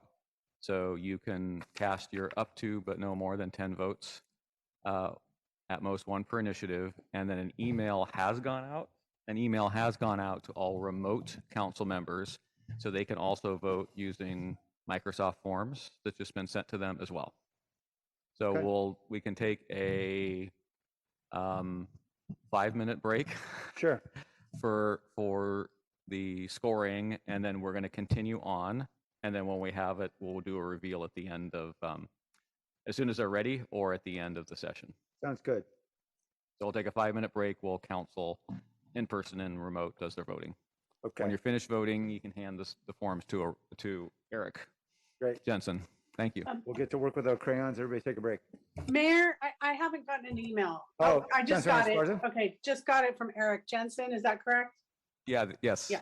Okay, it just came through. Thank you. Thank you, Eric. You saved the day.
just to help with folks as they're making their decisions.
It really worked out for the best. It's been a rugged couple months. Yeah. So I think, I know there were some technical difficulties. So what we're going to do, I think, is move forward with the presentation on the next item, and then we'll come back for the long-awaited results. The reveal, yes, the reveal. Mayor, do you need us to email you the writing, or is the form still the best way to do that, Tony? I'll take direction from Dolan. So the form contains the council member's name, so we'll have an electronic record. so I don't think there's any reason to email anything back at this point. Got it. Thank you. Sure. Okay, great. All right, thanks, everybody. Let's move forward then to outcome and performance measures. Okay, good afternoon, Honorable Mayor, Council members, city staff, members of the public, Dolan Beckel, Director of the Office of Civic Innovation, to continue the last section on outcome and performance measures. So last year, our city roadmap was focused on rolling out the quarterly performance report of our enterprise priority objectives as measured by key results, or OKRs. Our plan for this coming year had always been to roll out a performance measurement framework for the city roadmap. Harvard Business School, or HBS, community partners are alumni from HBS who volunteer their time to bring significant knowledge and expertise to help local government solve problems.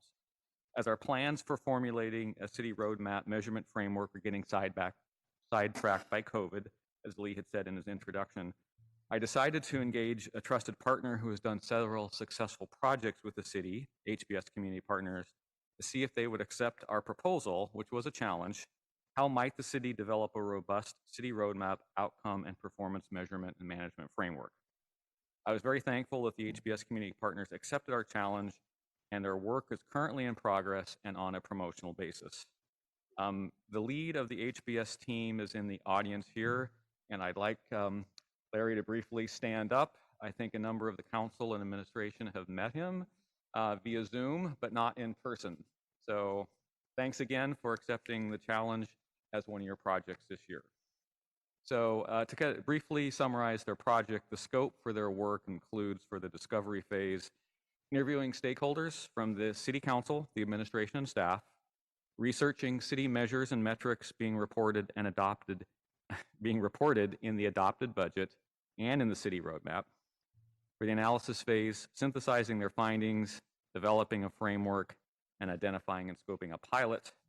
And for the recommendations and pilot phase, developing recommendations for a robust outcome and performance measurement framework for the city roadmap, identifying alternate data sources and an approach that can be scaled for the rest of the city roadmap, because if you don't have good data, all your management decisions are not going to be good decisions, and piloting recommendations to then scale where successful.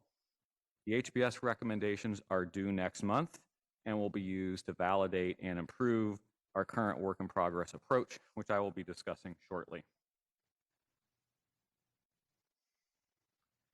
As Lee mentioned earlier, we've added a foundational city roadmap initiative for the next fiscal year called Outcomes, Equity Indicators, and Performance Management, with the emphasis on management, of which implementing any of the HBS partners' recommendations will be included.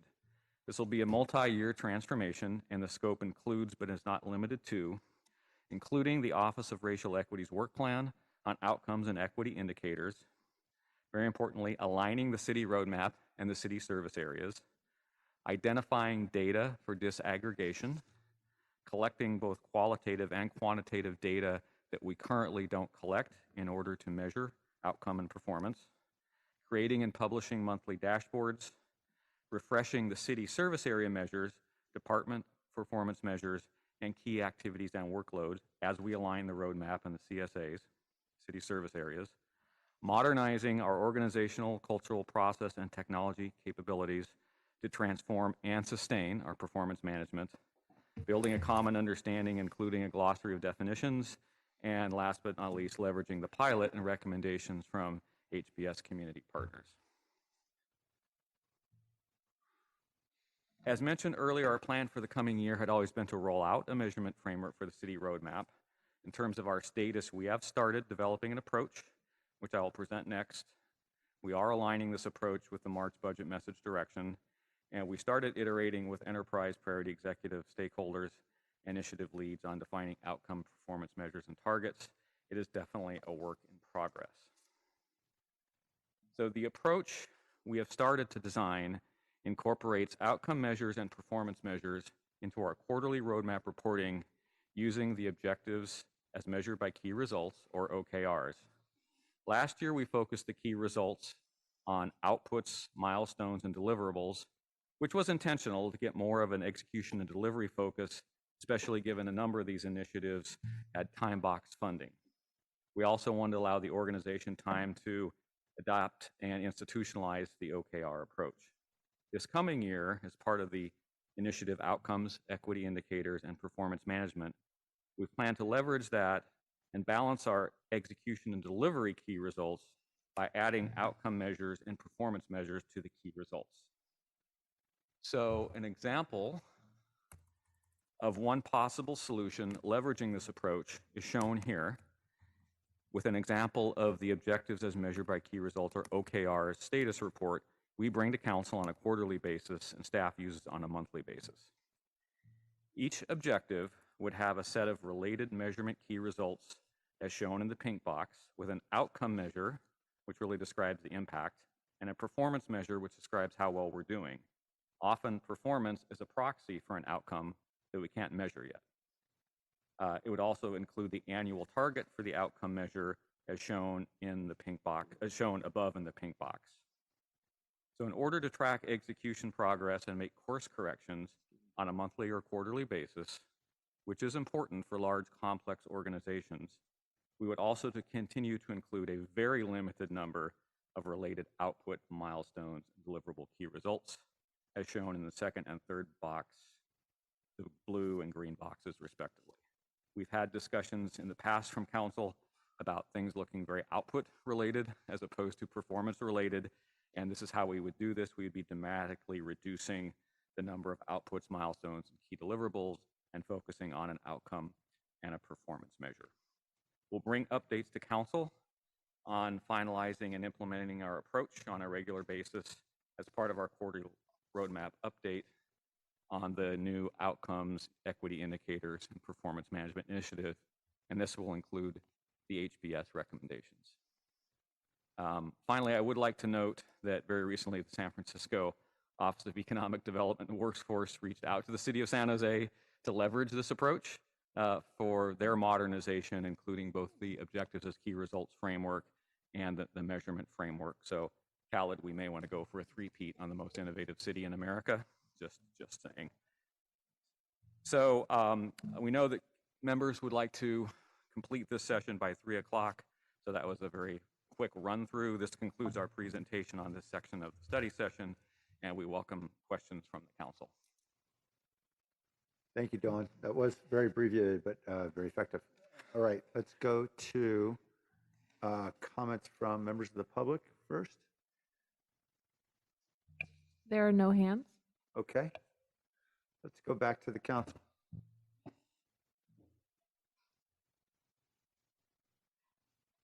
Anybody on the council like to jump in? Councilmember Mahan. Thank you for the presentation. I think it's exciting that we're doubling down on this direction. Question I have is where and when is the most appropriate time for the council to weigh in on what our outcome and performance measures ought to be? Do you imagine that mostly happening at the committee level or here at the council level, and what's kind of the framework for our input?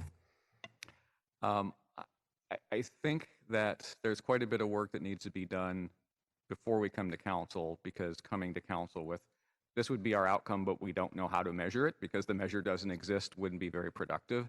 So I think my initial proposal would be part of the quarterly update to council as part of our standard quarterly city roadmap update, and have an opportunity to give you where we are. And then I actually am going to ask Lee, because this kind of fits outside of a standard committee, where might be the best committee approach to providing this update.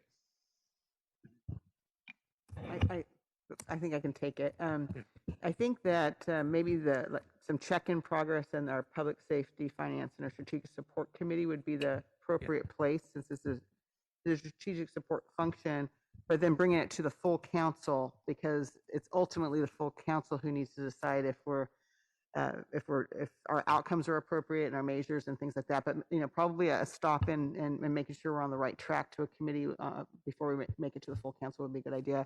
And then again, I think we will be refining over quite a long time. This will be a work in progress for probably a couple of years, and we will improve it each time and take the feedback and get us to a place where we're hopefully all agreeing what are our goals and what are our measures that we all can agree upon. Yeah, that sounds great to me. I think regular check-ins, quarterly at council makes sense. I think having the ability to have more robust conversations and strategic support makes a lot of sense as well. I mean, I think if we do this right, how we define our outcome and performance measures will drive a lot of policy decisions as well. So it's pretty important for us to be engaged in as a council pretty regularly. Thanks again. I liked the example. I thought it was well done. Thank you. Okay. Other questions or comments?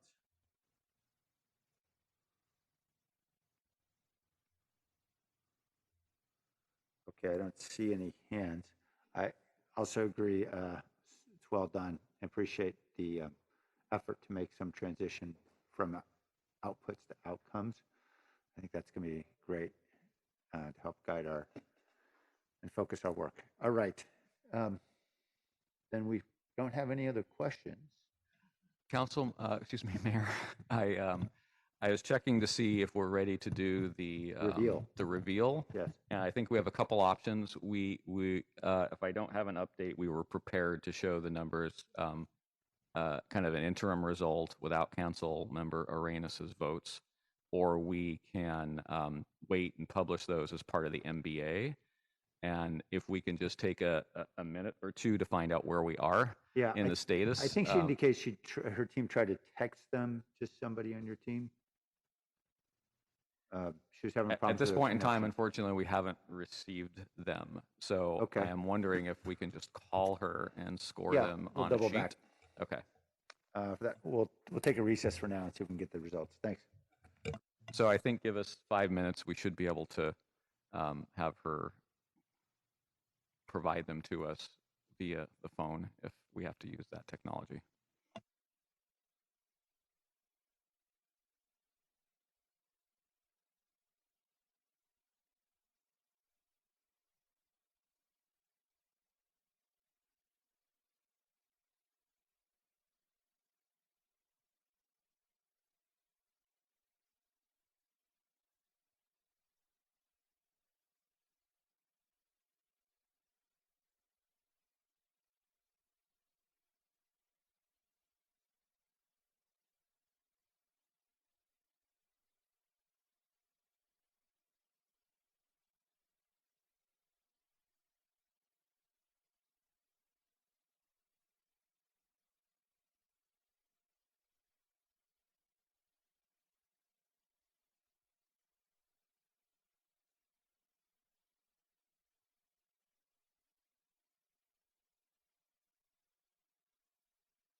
Yeah, so Councilmember Arenas, a vote was received electronically just now, so we are doing the final tabulations. I kind of feel like it's the Oscars night. Yeah. And the drum roll in anticipation of... Just don't say anything about La La Land.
So good afternoon, Mayor and council members. We have tabulated all the scoring for the backlog, and we should be seeing it on the screens momentarily. And Eric Jensen is going to walk us through item by item verbally and tell us how the scoring went.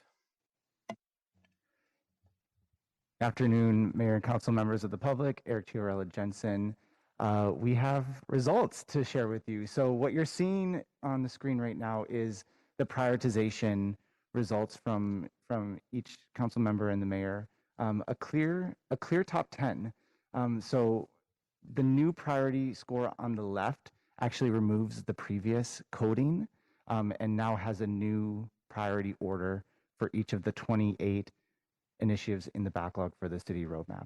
And so what you see, I'll walk through the top 10. So at number 1, we have the Americans with Disability Act's ADA Compliance Outreach and Education Initiative, which received actually 11 total points, which was unanimous. Second priority, traffic calming policy for residential neighborhoods, which received 10 points.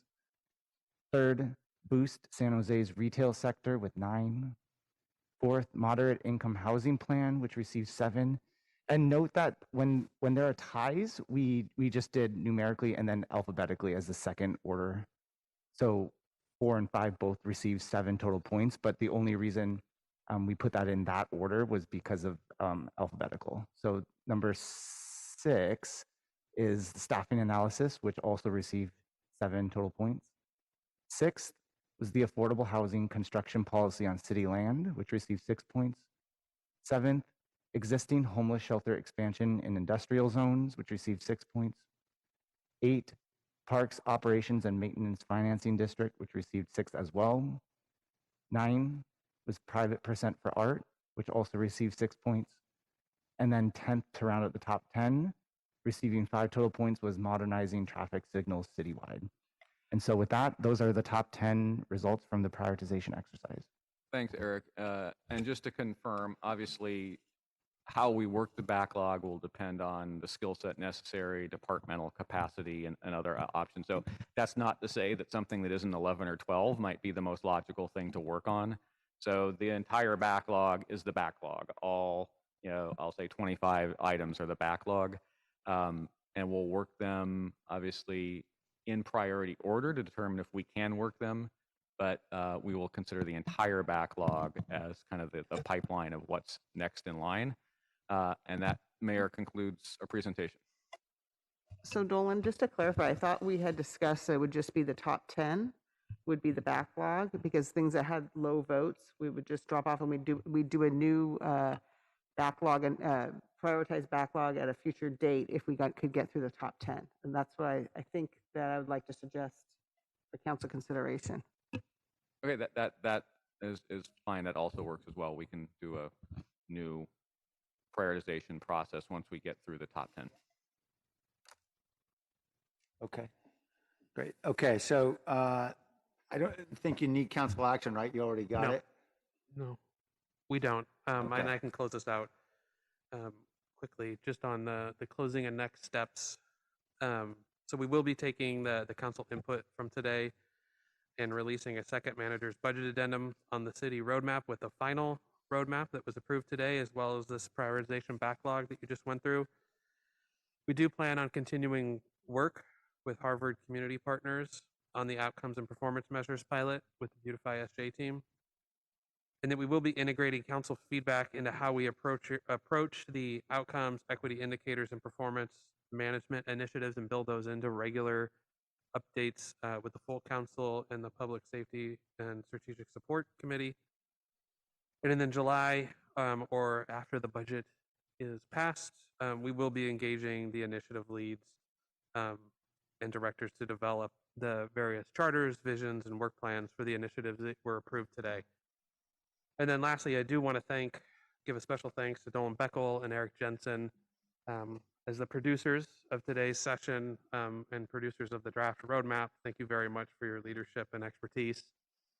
And want to thank all of the various leaders in the organization that have helped get us here today.